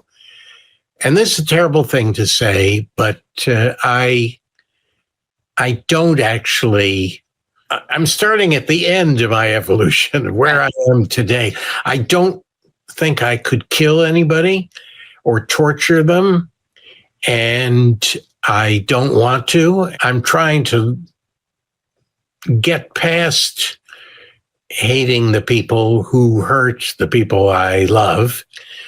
And so I don't believe in killing the innocent. That's terrorism. Don't believe in it. And then I'm afraid I keep dragging more and more people into the category of the innocent, because I don't really think that some 19-year-old kid who's drafted into an army deserves to be killed. So I'm becoming more and more of a pacifist, and I don't believe in terrorism. Now, that being said, I don't think the state of Israel should ever have been set up. And yet, I don't think the Israelis should be killed or even thrown out of the territory. I do think there should be some different arrangement. I don't believe in a Jewish state. But on the other hand, I wouldn't kill the people or make them leave the territory and go where? To Europe or to Madagascar, where the Nazis, I think at one time, thought of sending the Jews. Which essay is it of yours? Up to our necks in war, 2004. One of them, you say, I'm paraphrasing, and will not have your craft, obviously, but something like, why is it okay to kill soldiers but not civilians? It's tragic when civilians die in war.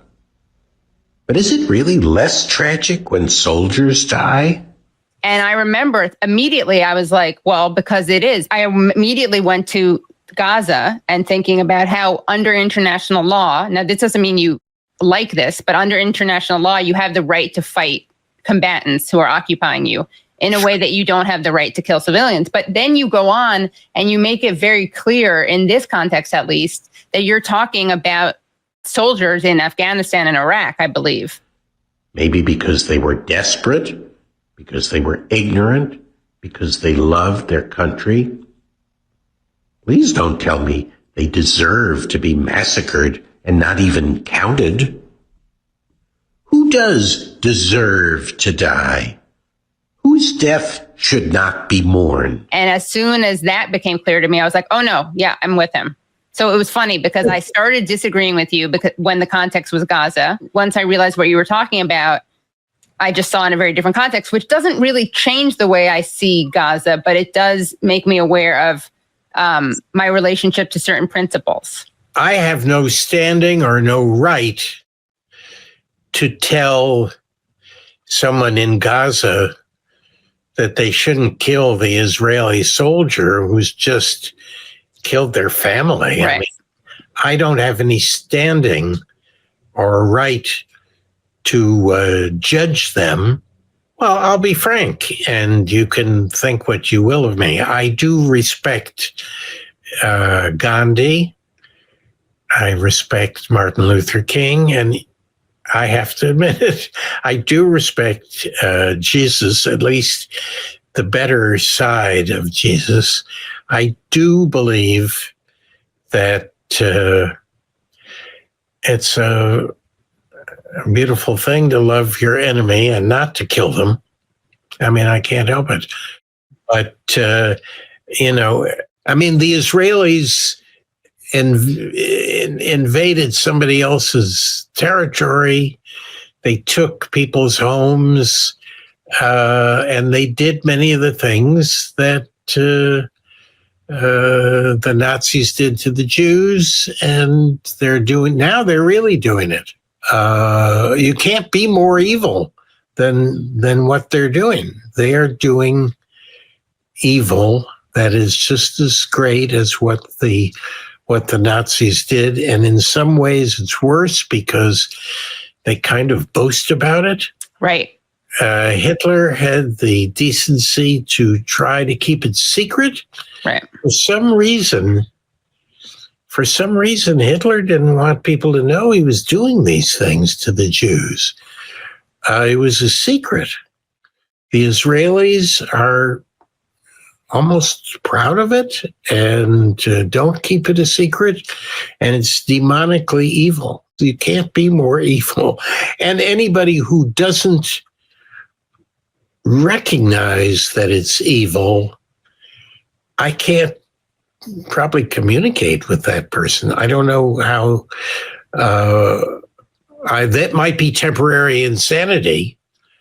I can imagine that some Israelis who are today in support of what their country is doing in Gaza or in the West Bank even, some of them might in 10 years wake up and say, why did I justify that? I shouldn't have.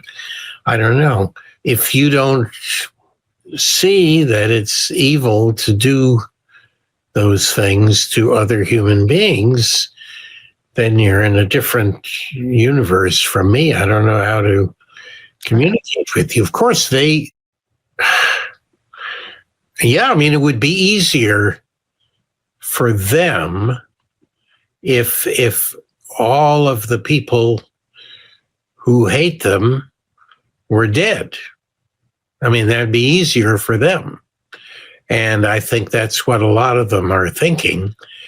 And of course, they must consciously or unconsciously know that every single day they are making the hatred increase. And the hatred level is something we can't imagine, probably.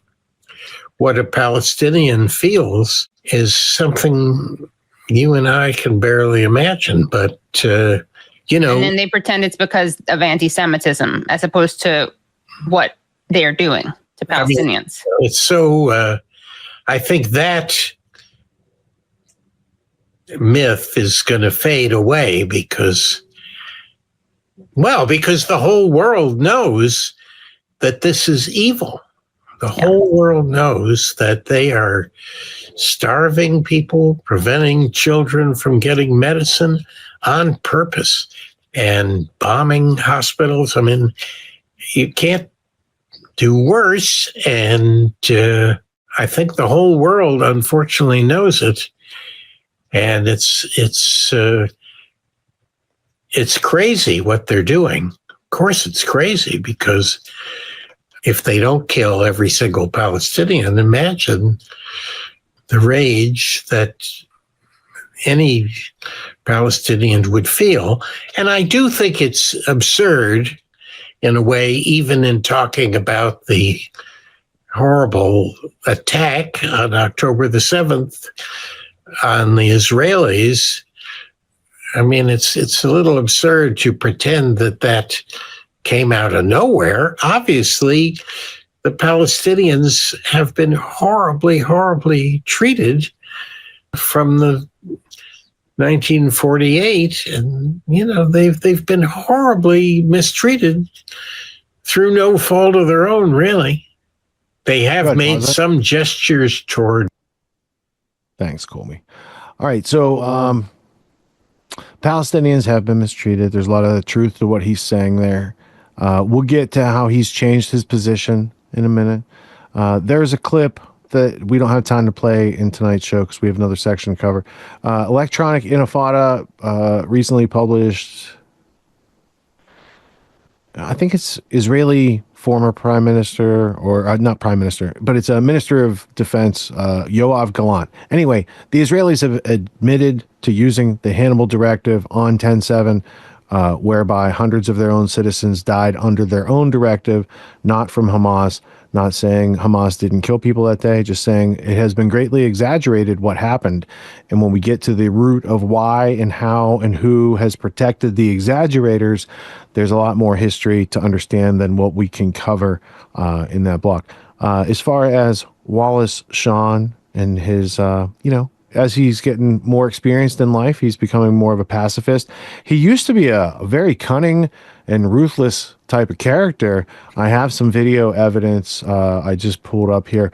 Look at how he's treating this poor Dread Pirate Roberts guy right here. This is where Wallace Shawn came to the world's notice and became somebody who people were like, you're the guy from the movie, but I don't know your name. In fact, I did that once to him back in 1998. All right, so let's go to Princess Bride. This is the Battle of Wits. This is not the whole scene because it's a long scene, but it's a long enough scene, or it's a long enough clip so that you'll understand why Wallace Shawn is a known and beloved character in cinematic history. Find out who is right and who is dead. But it's so simple. All I have to do is divine from what I know of you. Are you the sort of man who would put the poison into his own goblet or his enemy's? Now, a clever man would put the poison into his own goblet because he would know that only a great fool would reach for what he was given. I'm not a great fool, so I can clearly not choose the wine in front of you. But you must have known I was not a great fool. You would have counted on it, so I can clearly not choose the wine in front of me. You made your decision then? Not remotely. Because iocane comes from Australia, as everyone knows. And Australia is entirely peopled with criminals. And criminals are used to having people not trust them, as you are not trusted by me, so I can clearly not choose the wine in front of you. Truly, you have a dizzying intellect. Wait till I get going! Where was I? Australia. Yes, Australia. And you must have suspected I would have known the powder's origin, so I can clearly not choose the wine in front of me. You're just stalling now. You'd like to think that, wouldn't you? You've beaten my giant, which means you're exceptionally strong. So you could have put the poison in your own goblet, trusting on your strength to save you, so I can clearly not choose the wine in front of you. But you've also bested my All right, Spaniard, go ahead, pull it. which means you must have studied, and instead... I realize that not everyone has seen The Princess Bride, and I don't want to spoil it for you. Lots more where that came from.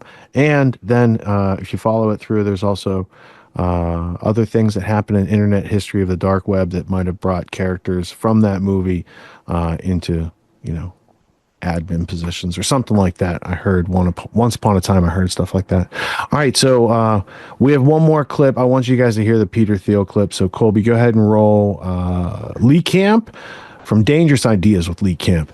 And he's got Peter Thiel in a very embarrassing position. Let's check it out. It's not for us to second guess everything. And I believe that broadly the IDF gets to decide what it wants to do. So here is someone asking Peter Thiel, billionaire Peter Thiel. He's also total sociopath billionaire as the usual. He now created and runs a weapons contractor group called a company called Palantir, which is all about surveillance, AI programming, and he works with Israel. Some of his, I think, biggest contracts are with Israel, with the U.S. Defense Department, the U.S. War Department. So like the AI that's being used to murder civilians in Gaza, at least some of it is Palantir connected, Palantir created. But watch how squirrely he gets when he's asked about his software and his company being used to kill children in Gaza. So what do you think about the use of artificial intelligence or lavender by the IDF in identifying Hamas targets? Look, I'm not, without going into all the I'm not on top of all the details of what's going on in Israel because my bias is to defer to Israel. Just how many stutters does it take to answer your company, your software, AI is being used? I don't know whether there's a direct connection between his AI and Lavender, but he is a weapons contractor. His AI is being used to murder people. He cannot, he just completely stutters all over the place when he's asked to try and address this.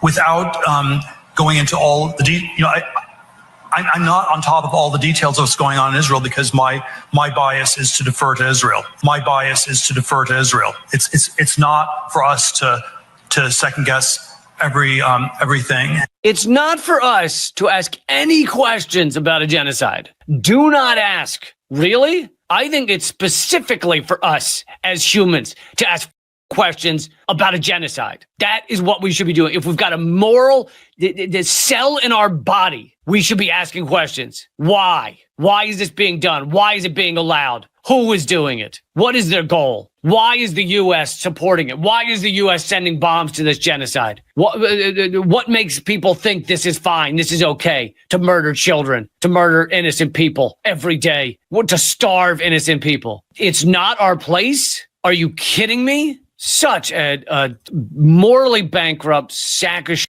And he both admits that we shouldn't ask any questions, which is insane. But he also admits that his deference is to Israel. A bias to just assume Israel is always. Why would you have that? Why would you have that bias? I just always assume Israel's right and I don't. He says I'm not up on the information in Israel because I don't ask any questions. This is one of the worst answers I've ever heard on this. Like, at least lie. At least say Israel's. At least pull a Sam Harris or a Ben Shapiro and say Israel does nothing wrong. They're the bestest. At least pull that. Jesus. It's not for us to second guess everything, and I believe that broadly the IDF gets to decide what it wants to do, and that they're broadly in the right, and that's sort of the perspective I come back to. Broadly, the IDF gets to decide what they do, and they're always in the right. I forgot to mention, this guy plays a pretty powerful role in the Trump administration. Not as powerful as Elon Musk, but he completely funded and created J.D. Vance. He is the founder and CEO of Palantir, which is a massive weapons contractor with a massive Pentagon contractor. He heavily donated to Trump's campaign. He has the ear of the president as closely as just about anyone does, with the exception of Elon Musk, who is in Trump's pants. And these are the people. I mean, if you're really conspiratorial, you might ask, does he have the ear that got shot? Is that like part of the deal? He had to give up part of his, I don't know, his ear? Did he provide the ketchup packet? No, I don't know. But he's got the ear of the president, though. Oh, I see what you're saying. Yeah. You know, to his point, like, we shouldn't have any say in what other countries do, right? It's like we should just get out of all of it. Let them do whatever they're going to do. If they're going to crash and burn, let them crash and burn, right? In a way, you know, it's like, but at the same time, to then go on and say, but I believe everything they do is right, it's just insane. Like, man, it's like I've always said, it's like the only country like we should be at war with is freaking Israel, dude. It's so crazy. Like, just you don't have to go. I mean, if we were playing that game of like, hey, let's go to war. It would be oxymoronic to go to war with a country that we arm. Yeah, exactly. Although that's what we do. That's what how we the do, military-industrial complex is always operated. That's what we do. Yeah, Mujahideen, man. That's do we ever arm Saddam Hussein? Yeah. Do we ever arm Gaddafi? Yeah. Nah. Do we ever arm that dude they just threw out of Syria? Yes, we have. And so did the Russians. But we had big military base there. We've been operating in there for like 10 years. And American people don't even know we have troops in Syria or that we're running campaigns over there. And there's any number of those other bases. And where did America get all these bases around the world? Did we go around the world and colonize all these places? No, the British Empire did, and they gave us property management at one point, and they're like, we're tired of checking on our properties. You guys have the military, you do it now. That's the Anglo-American establishment. That's not American ideals reaching the shores of other places, lifting them up and giving them hope and making them more capable. That is entire weakening not only of those other countries, but of our own geopolitical system here, because it erodes the reputation of this country when activities like that are undertaken. And where did our intelligence agencies learn that? We learned from good old MI6, the British East India Company opium narco terrorism syndicate taught a few good Americans how to do intelligence and how, it's like, if you ask the burglars how to, make your house safe against burglary, you got to take it with a grain of salt, because maybe they just want to know how to break in. Maybe they just want to make sure they can break in and you don't even see them breaking in, right? I mean, so anyway, too many books to count and give you references on that. That's a theme, though. You could check it out. Mm-hmm. Comments before we shift gears into the deep state USAID. I just want to capture, because just as a for instance, if I put my spectacles on and read the numbers for you, these are going in the time capsule because Chelsea Clinton got $84 million payday. Head of USAID made $23 million this year. Elon exposes another $59 million to illegal immigrants, but I think we probably covered that story earlier. That's a FEMA thing, I'm pretty sure. U.S. aid inquiry, biggest scandal ever. Doge makes biggest discovery yet. That's over at Social Security. Like, there's a whole bunch of those stories through the week, so I just want to get a couple of them because they're all like 8-digit frauds that need to be just, we're ramping up. We're in week 3, heading into week 4. I expect they're going to start finding larger frauds than what they've found, but they've got the easy ones on the books. They're gaining momentum, and more power to it. I can't wait till they get to the IRS. Totally. I think everybody would tune in pay-per-view. They could probably pay the national debt if they did an audit of the IRS and DOD and did like pay-per-view. Live streamed it, yeah, totally. It, yeah, I say, hey, transparency, man, in the interest of transparency. But I did have one thought. So that Caitlin Johnson clip where, the idea that they're trying to create this narrative where Trump came up with this great idea to like displace the Palestinians and just all that stuff. I heard can't remember which podcast I was listening to, but someone was making some commentary about this big grand scheme, which, gosh, it made a lot of sense. So, the plan is now where Trump's saying, okay, Egypt, Jordan, I think it was, you have to take these Palestinian refugees, right? We're going to force you to take them into your country, right? And the king of Jordan was just here. Yeah. And he seemed like he's down with it because he's a total Anglo creation. Yep. Like if you follow the Sykes-Picot agreement where France and Britain drew a line through the Middle East, that's still what's going on. Yeah. So like he's part of that ruling family that was really never kind of disturbed. Go ahead with the Egypt part. So basically, the grand strategy, like this is all land that is part of the Greater Israel Project, which is land that they would like to someday own. So what better way? Like this is a great plan. Like if you should force the Palestinians out into these other regions, give it another 10 years, let them settle in, let those kids that just saw all these atrocities grow up, and then Israel takes over that part. And then they get them all pissed off, and they fund them and fuel them and build them the new Hamas in that region until they become terroristic and they launch attacks against Israel, and then they can justify taking that territory. Yeah, you're just talking about the history repeating again, because the 6-Day War, Israel took a big piece of Egypt. And then in the 1973 war, I'm pretty sure they took it back. That was part of it, right? Yeah, so there's this whole history. So let's say, for instance, you move some Palestinians to Jordan and you move some Palestinians down here to Egypt. And at some point, Israel just decides they want to take over the part and they're Palestinians again. Yep. Hamas is back, you guys. And so we got to take Egypt and Jordan. So it's just, it seems like a good strategy. They seem to make it synonymous that Hamas, the terrorist group, and Hamas, the governing organization of Palestine, are synonymous, right? You see how they got you to believe that the entire government, all the people that do aid and all that stuff, they're all terrorists because they're all Hamas, right? So that's interesting, use of media that they've been playing big on since 10/7. Interesting. Because that's how you get 2 million people without disambiguation of who are the war fighters and who are the women and children. They've just been able to kill all with indiscriminate fury and American funding and bombs and artillery and all that other good stuff. But they've been able to do that, to Wallace Shawn's point, in front of people in the news every day, whereas the Nazis, I'm not saying it's more tasteful like he did, but the Nazis did keep it secret. In fact, there was a lot of people writing to the American government asking American bombers to bomb the concentration camps in Germany and end the whole system. And I remember when I lived in DC going through the Holocaust Museum, and right before you go into the second building, there was a whole aerial picture. It was proof that we knew these camps were there and that we weren't doing anything to disrupt them. And then you find out the industrialists who built those camps and the infrastructure, Auschwitz was a industrial park prior to the Nazis using it for what they used it for. The Skull and Bones families of Harriman and other people around the bushes funded that industrial park that the Nazis later used, and they also funded the Nazis. So you have to stop saying two is bad and start putting 2 and 2 together and adding up the scenario, because when you add it up, you see the people who got away with it, they're still in power 2nd, 3rd generation later. There's still a Wallenberg family, and that family also had a lot to do with the Bank of International Settlements back then. Hitler's banker and the Bank of England getting together. Those entities still exist. That's part of the deep state as well. IMF, World Bank, Bank for International Settlements, all those things that they created, it's the same group of people that funded the Nazis.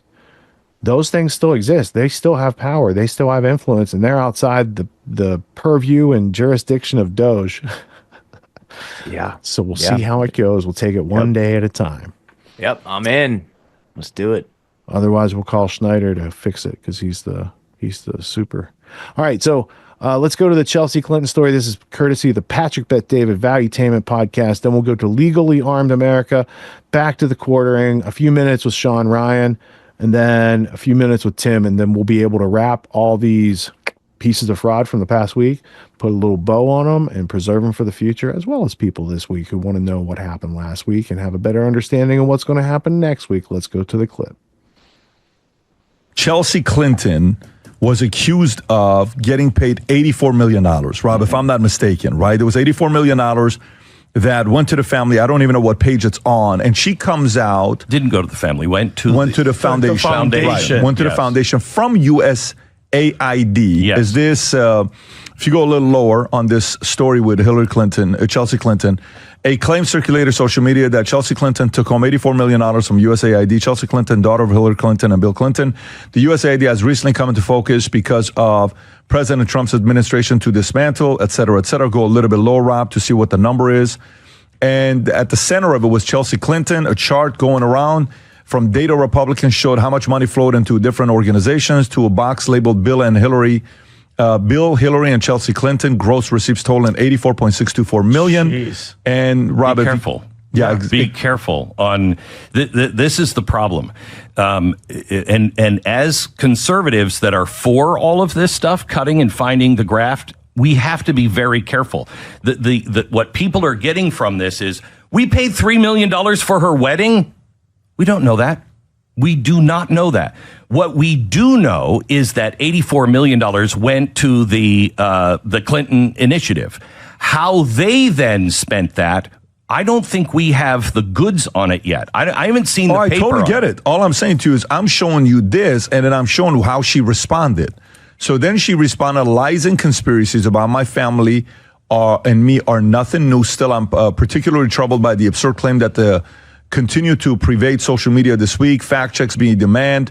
Damned fact. I'm proud the Clinton Foundation has helped tens of millions of people worldwide. Have they? Like in Haiti. Our impact speaks for itself. I don't take a cent from the foundation. Never have. In fact, my family personally contributes meaningfully to our work each year. Misinformation isn't just noise. It's a weapon. Efforts to undermine good work won't stop us, and we stand in solidarity with those who are committed to the truth, public health, progress, and the endless potential of our future. Glenn. As somebody who runs a charity, I can tell you that I know where every single penny goes. We do 2 audits a year because it's got my name on it. If a dollar goes to the wrong place, I'm done. So we audit and audit and audit. And the first thing I ask every time, can you tell me where every dollar is going? Do you know where every dollar is being spent? I'd be doomed by the federal government, as I should be, if I'm a charity and I can't answer every single question.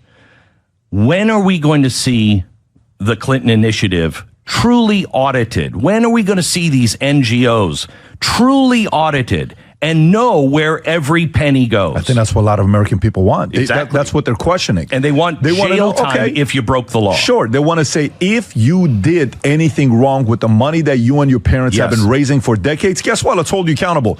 But if you're claiming you're noble and the money's gone to the right people and you've helped change so many people's lives, show it. Let's recognize you. Yeah, go on and show. There's nothing wrong with that. And I'm totally fine. Right. I want Republicans to go to jail if they've been stealing money. Yeah. I want Democrats and independents. I don't want corruption. No American should be for any of this. Well, let's straight to jail. Gentlemen, for you, if you're married or you're dating a girl who watches the PBD podcast and loves valuetainment, by the way, I am being stopped right now more than ever before with ladies that watch the PBD podcast. We did a market research. We realized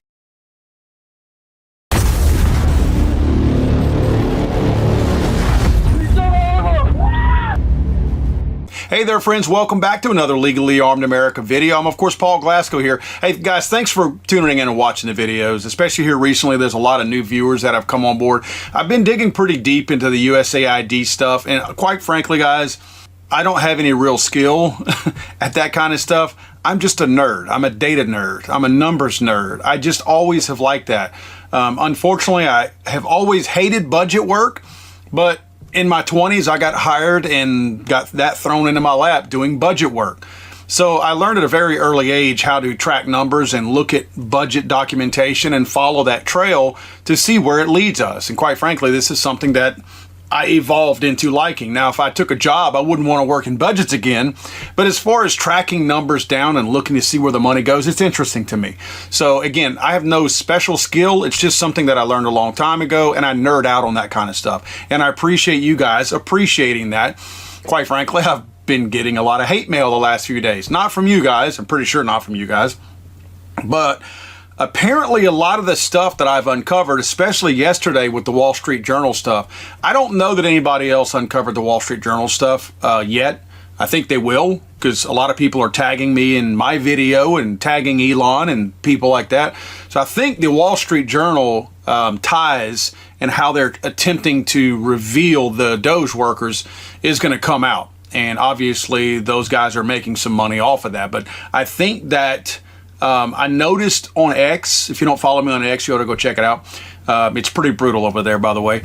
I think my video, like a lot of times when you put a video out, especially if it's political, you've got, your right and your left sides, and that's usually whatever side you lean to, that goes there. And sometimes they spill over into the other side. This video has spilled over. So there's some far left leaning people who are real mad at me, and they're commenting on that, which is fun because I like jacking with them. And they're not really comments on YouTube, but they're sending me emails, and it's very funny. I may post a video in the coming days of screenshots of some of those videos because I don't care. I mean, I'm not going to protect their identities or anything. I mean, if you send me something and you don't protect your identity, then I'm not going to protect it. So I may be sharing those videos. They're funny. They're funny because the one thing that I've noticed more than anything with this auditing work that Elon and his guys are doing is that the only people screaming and crying are the people who have benefited from this waste and fraud. And I've got more on that today. I want to talk to you. I don't know if these people haven't picked up on the message, but you F around, you're going to find out. All of these, bold libs, not that bold lib, but about Samantha Power. Samantha Power is an Obama person that I think we can all agree that the Biden administration was pretty much a continuation of the Obama administration. Samantha Power was the UN ambassador for Barack Obama, and she was actually put in charge of USAID under Biden. And of course, that was at the direction of Barack Obama, no doubt. This woman is a snake. Now, look, I'm an ugly person. I talk about that all the time. I am not an attractive person. So I feel like just like black people can make black jokes and gay people can make gay jokes, I can make ugly jokes. Samantha Power is a hideous individual. She's not only ugly on the outside, she's equally ugly on the inside and very pompous and very, very much feels like she can't be touched. Here's some video to prove that. Did USAID fund coronavirus research in Wuhan, China? We did not fund gain of function. Now, real quick, notice the question was, did USAID fund coronavirus research? Not in any kind of way did you fund gain of function. That's Fauci who did that. We know that. And USAID did, in fact, fund that. But this is from 2023. This was before it was revealed that Fauci was lying, and Fauci was, in fact, using USAID money to fund gain of function. So she knew that. And she knew back then that they had, in fact, funded coronavirus research that was, in fact, gain of function as well. She was saying that, specifically stating that, calling herself out, pretty much raising her hand and outing herself, saying that we didn't provide gain of function research. She was already creating that argument back then, trying to deflect from what, again, we now know that they did in fact fund gain of function through Fauci's organizations. This is a $200 million program, and the GAO has also identified that some of these grants went directly to the Wuhan Institute of Virology, where there is a suspicion that the lab leak began the pandemic. Has USAID awarded funds to the Academy of Military Medical Sciences in China? Not to my knowledge, but I'd have to get... I think the answer is once again yes. GAO has found that there have been subawards of NIH money, as probably as well as USAID money, that went to the Academy of not just medical research, military medical research in China. Now, part of the unknowns here is we can't get the records to look at this. So I've been asking for months and months for records. In September of last year, I wrote Ms. Powers, the USAID, a request asking for records from the PREDICT program. These are not classified. These are simply records of scientific research, and we want to read the grants to find out what they were doing and whether the research was dangerous or not. The response I got from your agency was USAID will not be providing any documents at this time. They're just unwilling to give documents on scientific grant proposal. We're paying for it. They're asking for $745 million more in money, and we get no response. So 2 weeks ago, the ranking member, Risch, myself, and 25 other Republican senators, unfortunately, so far, signed a letter once again. It's still no response. We're not asking for classified information. We're not asking for anything unusual. 20 million people died around the world. You're supposed to be an agency that cares about the death of people around the world. We, talk about starvation and famine, and 20 million people died from a virus, and you won't give us the basic information about what grants you're funding around the world and who you're funding. Should we be funding the Academy of Military Medical Research in China? They're now off limits.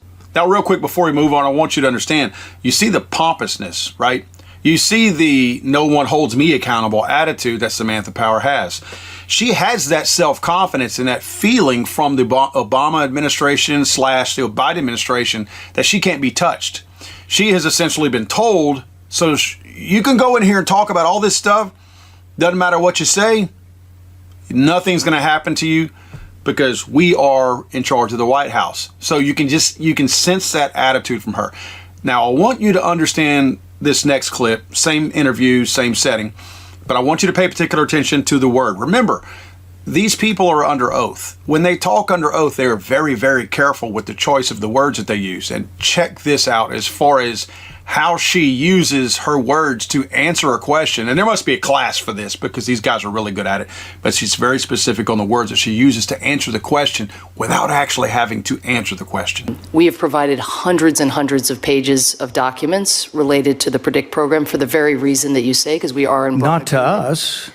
We are, again, as I know you had an exchange with Secretary Blinken as well, consistent with longstanding practice. Not going to give them to us. Responsive to the committees of jurisdiction.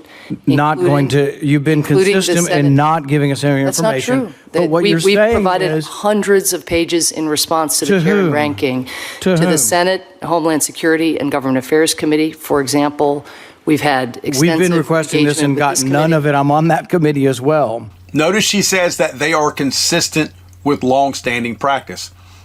That doesn't mean that it's the right thing. You heard the phrase, well, that's how it's always been done. That's what she's referring to here.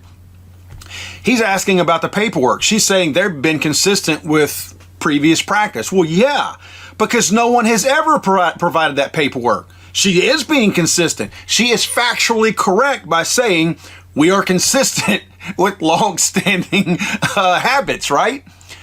She's 100% right. Now, she's not answering his question, but the words she's using will keep her out of jail because she's not going to be held in contempt because she's not lying under oath. Not that she would anyway. I know that. I'm just saying she's not lying under oath, technically speaking. We want to see the scientific grants. We give you the money. The taxpayers give you the money. We deserve to know where the money went, whether it happened. Look, you're right. It ended in 2019. When did the virus come about? In about 2019. Some of the research proposals that came about in 2018 were Wuhan Institute of Virology asking for money to create a virus with a furin cleavage site in it, a coronavirus, a SARS-like virus with a furin cleavage site. That's exactly what COVID turned out to be. They wanted money to create such a virus. So we want to know, are there other research proposals that you either granted or denied that were on the same veins of creating viruses that could have become COVID-19? We can't tell because you won't give us the information. Again, consistent with longstanding practice, we are providing extensive documentation. We have a whole team of people who do nothing other than look back and predict. That is not true. It is factually accurate. That is not true. Everything we have asked, we have not gotten. I have not seen one document on the PREDICT program. I understand that, again, consistent with common practice. Consistent that you're not going to give it to any senator. No. We're providing all of the kinds of documentation that you're You are describing. not. You're we being are. dishonest. We- You're being No, I'm dishonest. not. We I'm haven't absolutely gotten not. one scrap of paper from you. Not one Again, scrap of with paper. the committees of jurisdiction, we are providing all of the paperwork that You are not. requested by the I'm on chair the and other ranking. committee. I'm the ranking member on the other committee, and I haven't seen a scrap of paper from that committee either. Well, that is. See, here's what the American I can tell you what people. has happened. The American Actually, people. I can't tell you what the happens American at the committee. people I thought that was funny. She's saying the committee. She names the committee by name that they have provided information to. And he's saying, I was on that committee. The reason why she can say what she's saying and not seem like she's lying, they are providing hundreds of pages to the Senate and these committees. It's just not the pages they're asking for. Rand Paul is asking for specific pages of documentation from USAID. USAID goes out and grabs 100 other pages that they did not ask for and provides that to them so that when she's under oath, she can say, we've provided y'all hundreds of pages. And technically, again, she ain't lying. So technically speaking, there again, she's talking about factually accurate. Her statement is factually accurate, even though the statement is not addressing Senator Paul's concerns. I want to remind you, this whole argument and this whole deflection by powers here is based on coronavirus funding. Now, I want you to keep that in the back of your mind. All these strong, independent liberals who are going to stand up and fight against what, again, the majority of the American people voted for, are all finding out.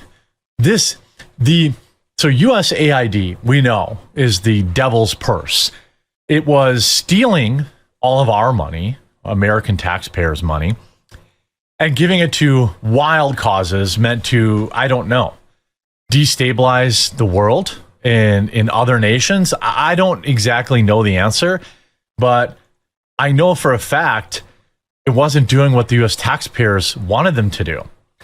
Now the head inspector general for the USAID thought that he would defy Donald Trump. How do you think that went for him? Yeah, he was immediately fired.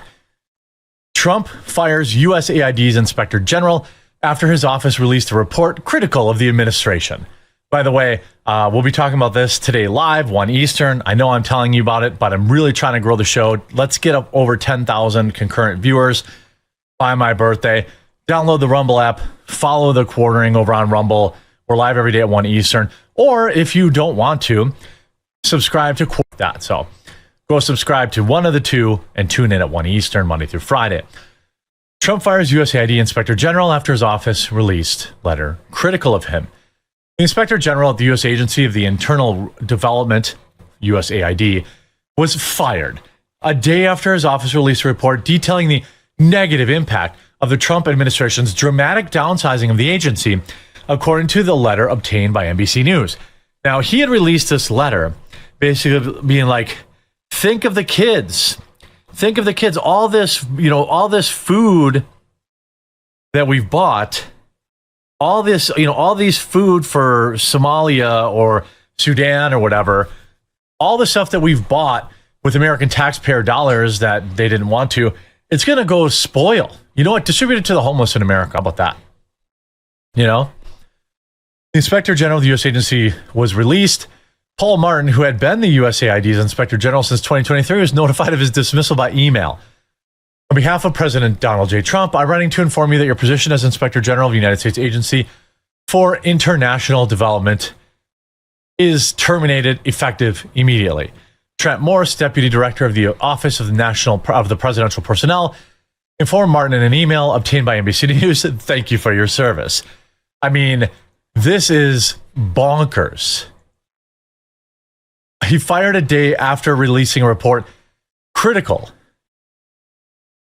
of the impacts of Trump administration's dismantling his agency. Well, you know what? If you cared about the kids, if you cared about getting the food to the Sudan people and getting them their bottled water and this, that, and the other stuff, you should have done that. You shouldn't have been pissing away our money on, trans operas.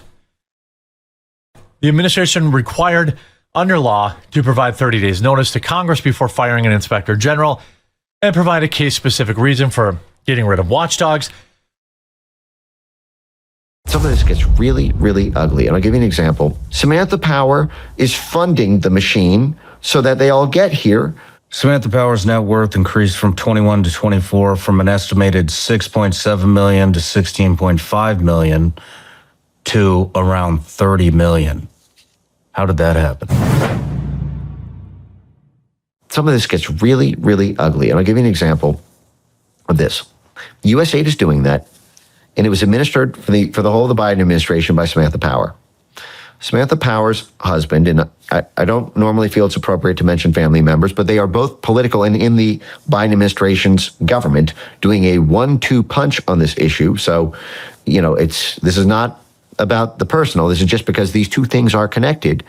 Cass Sunstein was a very infamous figure in conservative world for a long time because he was the author, I believe in 2007, 2008, of a famous white paper called Conspiracy Theories, which made the argument that the U.S. federal government needs to infiltrate the online space and infiltrate the cognitive intelligentsia of alternative movements. At the time, he was concerned about things like 9/11 conspiracy theories on YouTube, undermining the diplomatic posture and standing of the United States and our military posture. If these theories gain steam, it would massively, degrade the ability to wage, war in Afghanistan and Iraq and build an international coalition. And so he made the argument, and I'm not weighing in on this, by the way, substantively, but this is simply what he said, and everyone can look this up. This is Samantha Power's husband, who then joined Samantha Power on the other end of this. Actually, maybe I'll start with that side of the story. He moved over while Samantha Power was head of USAID, running this program, spending $1.5 billion to fund illegal immigrants to make their way from foreign countries into our country illegally. DHS is responsible for managing that and stopping that and catching them. Cass Sunstein moved over to DHS in order to help run the immigration policy, where he was basically a senior advisor on immigration policy around the open border that left the whole thing open. So you have the 1-2 punch. Samantha Power is funding the machine so that they all get here. And, her husband is a DHS, creating and popularizing and implementing the policies that make sure there's catch and release and the whole thing's open and we can't do anything to stop them once they get here. So, interagency approval, you might say, but it's all in-house right there. But the other part of this gets back to the role of USAID in psychological operations and why USAID needs to lie about what it does abroad and why it needs to lie about what it does to our own oversight organs and the people, the U.S. citizens who vote for it. So Sunstein writes this, conspiracy theories thing, and he argues, whether you agree with it or not, a lot of people would never even think about that, when they're considering the merits of such a thing, that these things, if they gain steam, have massive diplomatic implications. You're going to convince France to, contribute to the war effort. You're going to convince Germany and the UK, or, while they see things on YouTube that make their own parliamentarians or prime minister, question the predicate for it. You can understand the national security impulse to want to do this work. I'm not saying that's the thing to do, by the way, believe me. But So it was called Conspiracy Theories, this initial paper, and it made the argument that the U.S. federal government needs to develop a new capacity to infiltrate these movements and develop methods to either neutralize them or reroute their cognitive thought leadership in order to avoid the outcome that results in free and unfettered alternative media popularizing ideas that could undermine the workings of the State Department or the U.S. military. Then quickly thereafter, he writes a book called Nudge. Nudge is basically the holy Bible for the censorship industry. It's basically required reading for anyone who wants to have a career in countering disinformation or disinformation studies, if you will, or information integrity or digital resilience or media literacy. This is the sort of, it lays out the gospel. And it's called Nudge because it's a book about how to get people to do things without top-down coercion the appearance of autocratic coercive control, but getting them to do it anyway. How do you, instead of shove people to do it, because that's what Russia and China do, nudge them. Find a way to get them to do it without your fingerprints being on it, without it drawing the same critiques that would have if the Russian or Chinese government decide to do this. And what it's about, it's about creating this kind of whole of society surround sound. The State Department wants to do it, DOD wants to do it, CIA wants to do it, USAID wants to do it. Okay? We don't need to make it formal government policy. We don't need to throw people in jail if they do it. We need to create, and nudge itself was primarily about the behavioral role of this, but also the behavioral psychology behind this, but also about the role of institutions in making this happen. But what you do is instead of doing top down, you astroturf a bottom up, and you create a middle out and a whole society. You want people to feel like their lives will be over if they challenge it, but you can't criminalize it. We have a First Amendment. Well, what if you raise the costs of that behavior? It's incentives, it's carrots and sticks. How do we heighten the cost of doing that? What assets do we need in civil society in order to achieve this? Well, if they're deplatformed, they can't access their wedding photos and baby photos because they're kicked off Facebook, or they see a friend of theirs was and can no longer DM with grandma because they posted about, hey, these vaccines may have come from the Wuhan lab, or these vaccines may have been funded by, the U.S. government, or they might not work, or we shouldn't go through with a mandate.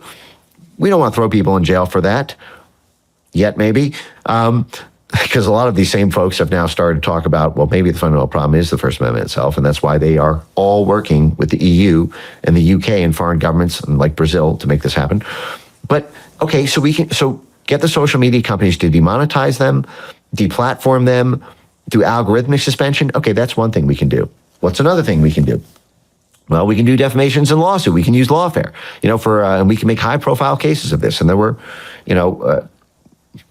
examples of this in documents of the affirmative planning of finding a sympathetic plaintiff to make an example out of these media companies to do this. And these were published before things like Dominion and some of these other lawsuits around these cases. More to be learned with Mike Benz in that interview, but we are running out of time in this capsule. Now, I did want to not shirk my duties. This is the paper that causes all the controversy. Conspiracy Theories by Cass Sunstein, Adrian Vermeule, 2008, published under Harvard University Law School and University of Chicago Law School and University of Chicago Law School Law and Economics. All right, so what do they say? It's a 30-page paper, and I think Mike Benz just did a really good job of boiling it down. Many millions of people hold conspiracy theories. They believe that powerful people work together in order to withhold the truth about some very important practice or terrible event. When they try to explain conspiracy theories, a lot of times they're like, these people don't like the government, and therefore they make up conspiracy theories. I didn't have any problem with the government until someone blew up a bunch of my coworkers one day, and then the answers that my government gave me were really shitty. And then I started to be a little bit more skeptical and say, what else is going on here? I was one of the first people to read the 9/11 Commission report. It came out on July 22nd, 2004, almost 444 days after the event. And the answers to the questions I had were not in there. They're not even addressed. I know people that testified to the 9/11 Commission. Their testimony is not anywhere in the records that are released to the public. So there's a whole lot going on with that. And Mr. Sunstein created an escape and evasion system for the people who not only did 9/11 and are taking over America and the world, but also his wife ran cover during COVID, having been groomed and trained in the Biden administrations. So those types of things aren't good when that's one power couple alongside like Victoria Nuland and Robert Kagan. You've got these neocon birds that are all they're pecking out plans for your future without getting your informed consent. That's the polite way to say it. Scott, did you have thoughts on those the last body of clips before we go to the thank yous and conclusion and all that good stuff? I mean, well, the Mike Ben stuff's kind of crazy. I listened to his Rogan interview. Like, it's just so much, you know. Like, the USAID thing. Like, it was kind of on my radar, but not to the extent to which now it's being unraveled. Like, you know, it's really crazy. You know, and everybody associates all this stuff with like the CIA, right? It's like, oh, the CIA is doing this, CIA funding, CIA doing that. At very least, you got to say Five Eyes. And if you're going to say Five Eyes, you might as well say Five Eyes plus Israel. Call it Six Eyes. I don't know how you want to do that. But it's a bigger group. And if you're going to include that, you got to include NATO, which is part and parcel of the whole globalist movement. It is like the globalist central command, if you would, for the deep state. Because it's an international deep state. But please continue. Yeah, and so just really the fact that, you know, they were aware that that's like the centralized hub. Like, instead of like going after the CIA head on, it's like, let's go after this funding portal head on, and just doing it right out the gate the way they did. It's like, I mean, it's pretty wild. Well, and if you're fighting against Fabian socialists, maybe you should use the strategies of Fabius Maximus, which would not be to attack them where they're strong, but to go to the place that is really like their supply depot. And now if they don't have the supply depot open, it's hard to have the logistics for everything else working. So I think it's a pretty decent strategy.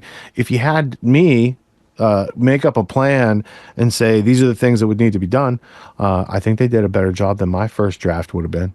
Yeah, so it's an exciting movie we're watching. I will say it's pretty wild. I like the 2025 season so far. I love it, man. I checked the little Twitter. You know, when you hit the search thing, they have all the headline stories. It's like, oh yeah, some really crazy stuff going on, like constantly. There's never a dull moment. I mean, I don't need a Netflix subscription. I don't have one. I don't need one. I it's so, it's the best movie there is. Yeah, you know, you don't need Netflix when you can be calculating what's a 2% chance of the 2032 meteor going to hit the planet and stuff like that going on. Like, there's always interesting stuff to be analyzing in the news to see whether or not we need to pay attention to that, or if we need to get back to work on our next step to accomplish the goal in front of us so we can live a fruitful life independent of these people who want to cause all the strife, as it were. Yep. All right, so that takes care of my notes on that section. And let's go to Colby. Who do we have to thank for tonight's show? And then we'll come back to Scott so he can plug his various projects. All right, yeah, we've got 3 people tonight on Rockfin, I believe, if I understand this correctly. We've got Equality 72521, tip $20, says, we all live on the Jones Plantation. And then we've got Jess Fadima, tip $5, said, thank you from Alberta, Canada. And then F. Fitz gave $20, said, thanks for all the education over the years, Mr. Grove and friends. You all, and that's it's a lot to learn, but if you just, you know, it's like anything else, man. If you have 1,000-page book, you're like, I'm not going to be able to read that book. But if you're like, I'm going to read 10 pages a day, pretty soon you'll read that book. If you say Bitcoin's $100,000, I can't afford that. But if you cost average $10 a week, like, you'll start to accumulate some wealth. So these ideas that we think we can't ever grow into, we do that. We, you know, kind of talk ourselves out of growing before we even try. And that's on us. That's not because of the globalists or Soros or anyone else. That's an internal rite of passage thing that needs to be outgrown with some learning. And so what brings growth is complexity and goals. Goals equal growth. If you don't have goals, you're not growing, probably. I mean, just pointing it out. Scott, what are your goals for this week with your projects, and where can people find them? Goals this week. Actually, I got hired to make a couple more music videos. So from the same guy. So I'm going to be working on music videos, and I think that's the big chunk for this week. So, but yeah, thank you guys all so much once again. It's always an honor and a pleasure to be here. I will say too, I have started diving back into the, I've started jumping around a little bit on the Peace Revolution podcast. I listen to some here and there, but I'm like, I'm just gonna go from one and just go. Like a lot of times at night when I'm winding down or like falling asleep, I need something going, and so I'm playing Peace Revolution. So it's so cool how it stands the test of time, and it's like the stuff you guys were talking about in episode 1.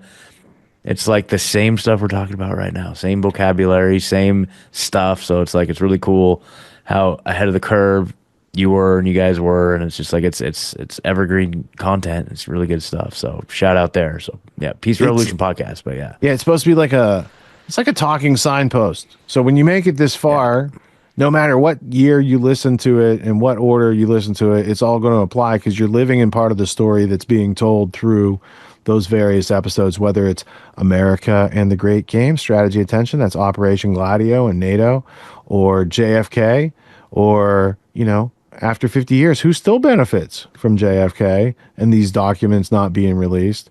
And in general, it's made to be the education you should have had about what's going on that you didn't have. It's a briefing I didn't get briefed on. It was a very expensive non-briefing for me. So I kind of felt like something like that needed to be out there to warn and inform others so that freedom doesn't go the way of extinction.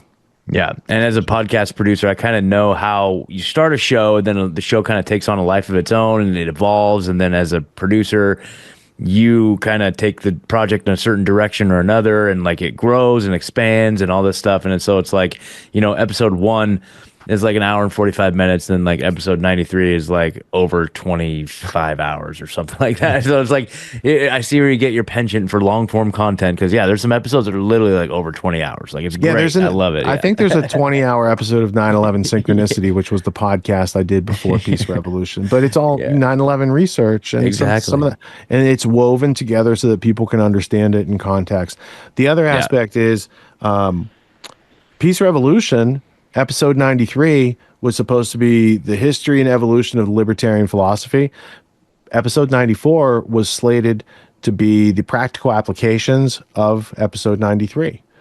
And so like you take the history and then it's like, well, those are all good ideas. What did people do with them? And episode 94 was going to be like Silk Road and other things. And as a practical application of episode 93 of the Peace Revolution, I actually launched the Autonomy course as part of the practical application of that libertarian philosophy solution. And it became such a hit that I didn't have time to go back and make episode 94. But I probably do have another 20 or 30 folders of episodes for Peace Revolution in the raw material stages. And at some point, if that ever became important, that people needed more contextual history and not so much like weekly news, I could dip back into that as well. But keeping people away from all the ills and toxins of what we talk about in that podcast is I think that's the work that needs to be done. Not just telling people, but it's like, here's how you actually step away from those things. And that's why I spend so much time during the week with students and clients at Autonomy. And one more, if you guys want to outgrow your status quo, then get thee over to either the Autonomy Primer course, which is where you find out about stuff, or you can just go to the screening this week, Autonomy Screenings. We're going to see part 3 of The Minds of Men by Aaron and Melissa Dykes. And then the week after that, we're going to be watching Future Shock with Jay Dyer and Mark Passio. And we're all going to have a lot of fun. This is a low pressure space where we watch a movie and we have Q&A afterwards. And I bring up the history blueprint and we learn a bunch of stuff. So it's a lot of fun. And Scott, where do people follow up with your projects? Yep. So I would say rebunkedrecords.com. That's where you can listen to the music, get a CD. There's some awesome shirts there. You guys are going to love them. And share the music. It's on Spotify too. Just rock out. Mostly I just want you guys to rock out. Share the music. Rebunked News. Rebunked.news is the website that'll get you out to the podcast. I'm on all socials at Rebunked News, except Instagram is Rebunked New.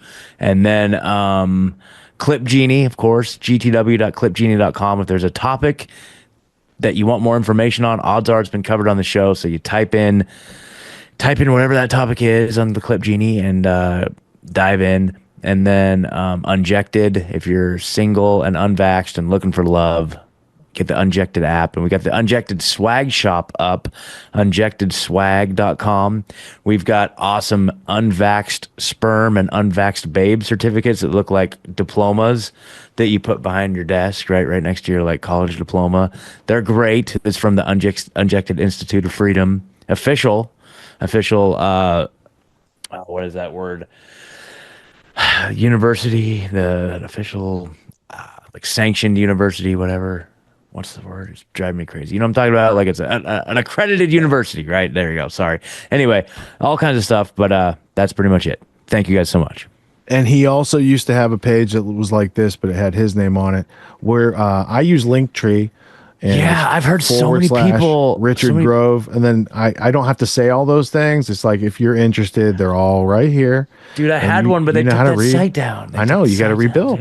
I know. Well, like, you got to be like Palestine, bro, and just rebuild. Yeah, exactly. Well, I always hear Linktree keeps taking people's stuff down, but now I've been a victim of that anyway. Because, yeah, all my podcast episodes have that Linktree that no longer exists. So I'm like, well, yeah, I'll figure it out. That'll be hey, you know what? That'll be my goal this week. I'm going to get my Linktree going. There you go.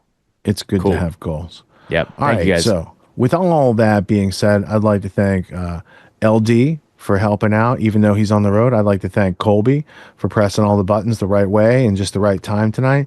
I'd like to thank Martin for helping out with all sorts of stuff we had to just get done. I just submitted my Anarchapulco presentation. It is titled Fear is Optional, and it's a masterclass on how to overcome fear. You guys will be able to see it soon enough, but I looked at the calendar today and it said February 16th, and my brain said, Anarchapulco starts on the 16th. You better, so anyway, I sent the links and all the workbook and all the stuff that goes with it. But that was a lot of fun, and it was a lot of work in the past couple weeks to get that project put together. So you guys will all benefit from that as well. And this is the point where I say thank you all for tuning in and not dropping out. Here's my good friend, Brendan Daniel, to play us out. This is called, wait for it, Organized Crime. He did it months ago. It wasn't just for now. All right, enjoy, and see you guys next week. Peace.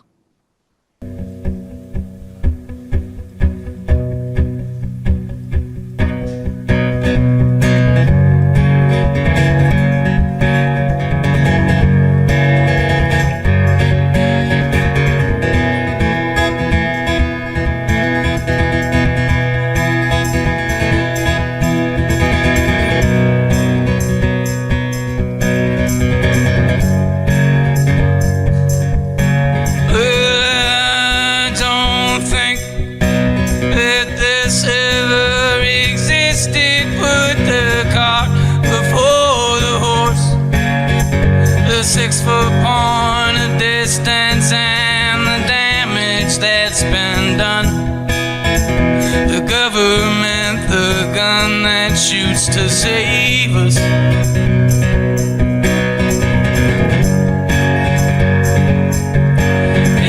I don't need the pills and vaccinations. I got all the air to breathe. The sunshine on my face is just like medicine to me. Why do we compete with Mother Nature?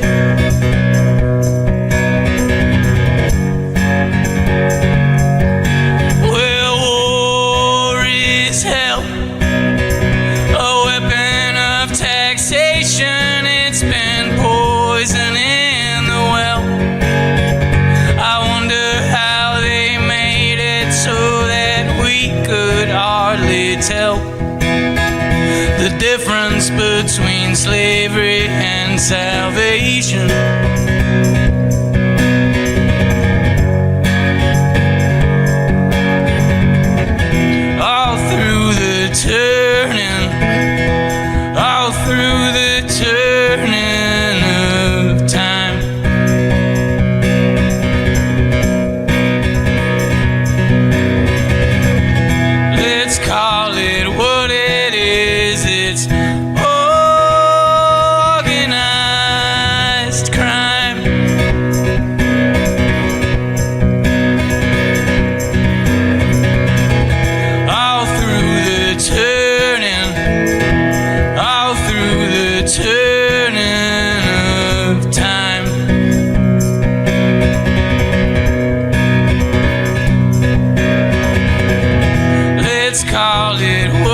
try, but your choice is an illusion. It's just two sides of the toss. The red one and the blue one, yeah, they'll televise the fight and demonetize the revolution.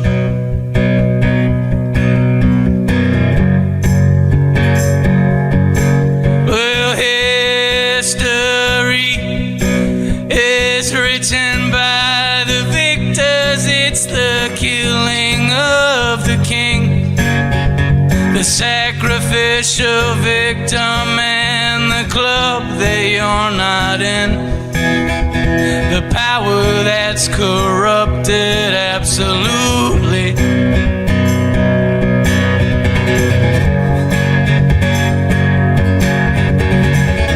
All through the turning, all through the turning of time.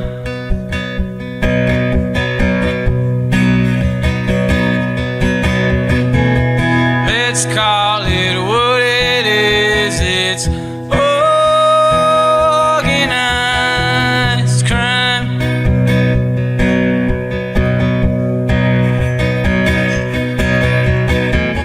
There's only three things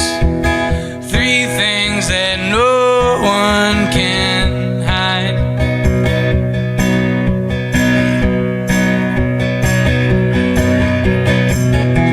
It's the sun and the moon and the truth about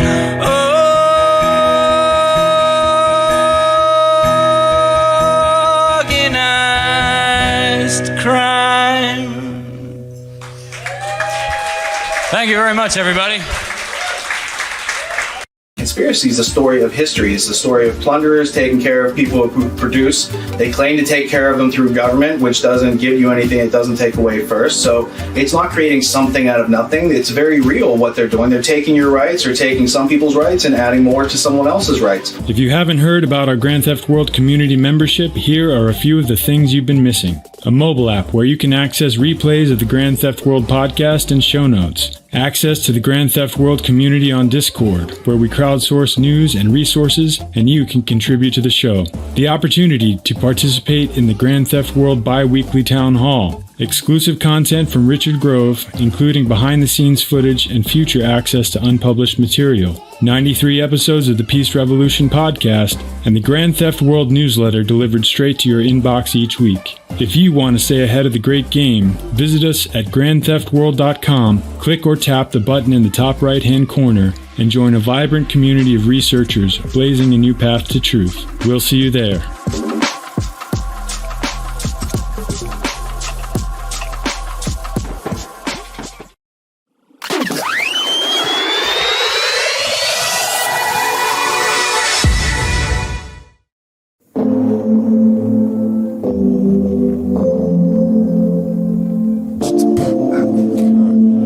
I'm in outer space with a microphone.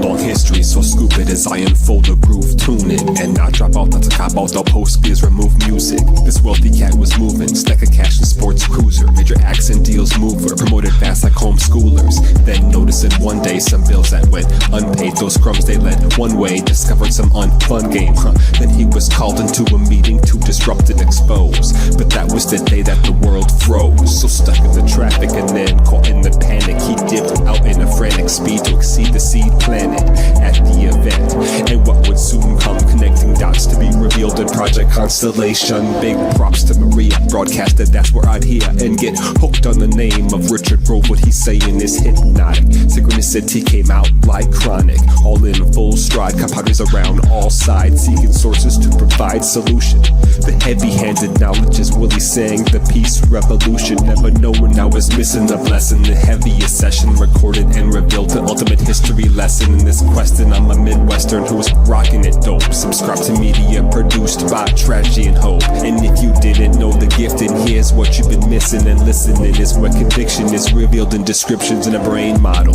Don't come out hollow, but full throttle, and dive in the deep end so history doesn't repeat, and make it complete. Catch Grand Theft World every week with Richard and Tony. Chop it up with the homies, and I ain't talking about that public school baloney. And it's like you should know me, quoting Gatto in the flow that I'm growing, and LB's bearded is showing the time capsule stack of stats is open. So spread it around, the show is ready to pounce. Audience that abounds, seeking out what's profound. I know it is challenging fallacies in the balance when a forensic historian and boring men while exhorting in examination, contemplation, meditation, revelation, celebration, destinations planned, targets arrived. Autonomy crew of souls that survive, broke free from the 9 to 5, and we doing it live. Hey, with hope in our flow, where consciousness grows, as opposed to you don't have to think about it, dude. Cause it's a comedy show that be bombing truth, whoa, trying to make uncommon truths be more commonly known. That it's a grand theft world that I'm living in. Ain't no reptilian skin, just some normal humans who love to sin. From their banking powers they aim to win, deceive and betray all man. Make it everyone slaves to them. It's a grand theft world that I'm hearing at, disguised like a pyramid. For those tuning in, they be feeling that, revealing that things ain't what they seem, so I'm fighting back and digging jack, obtaining knowledge, wisdom, and artifacts.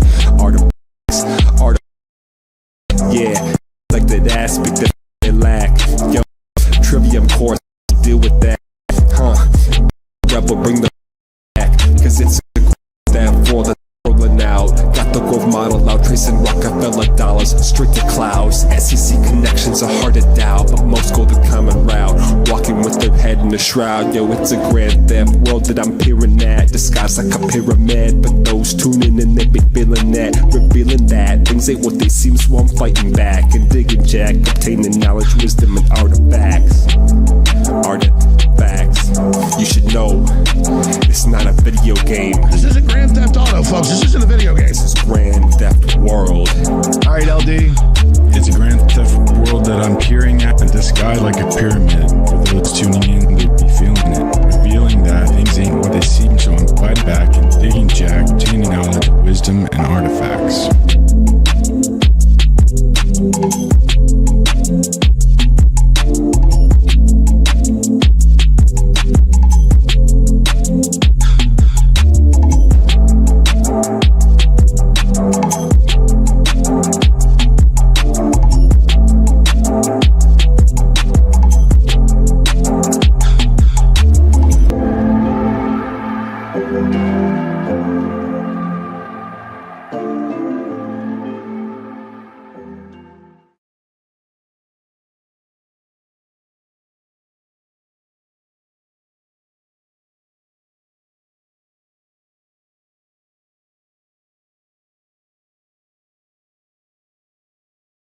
If you need a single location to get cutting-edge information and keep up with the rapidly changing world around us, tune into Grand Theft World, where a forensic historian and a logic professor break down the week's news in depth and in context. There's a ton more there, so go check it out. And don't forget to get your Freedom Vault on the homepage.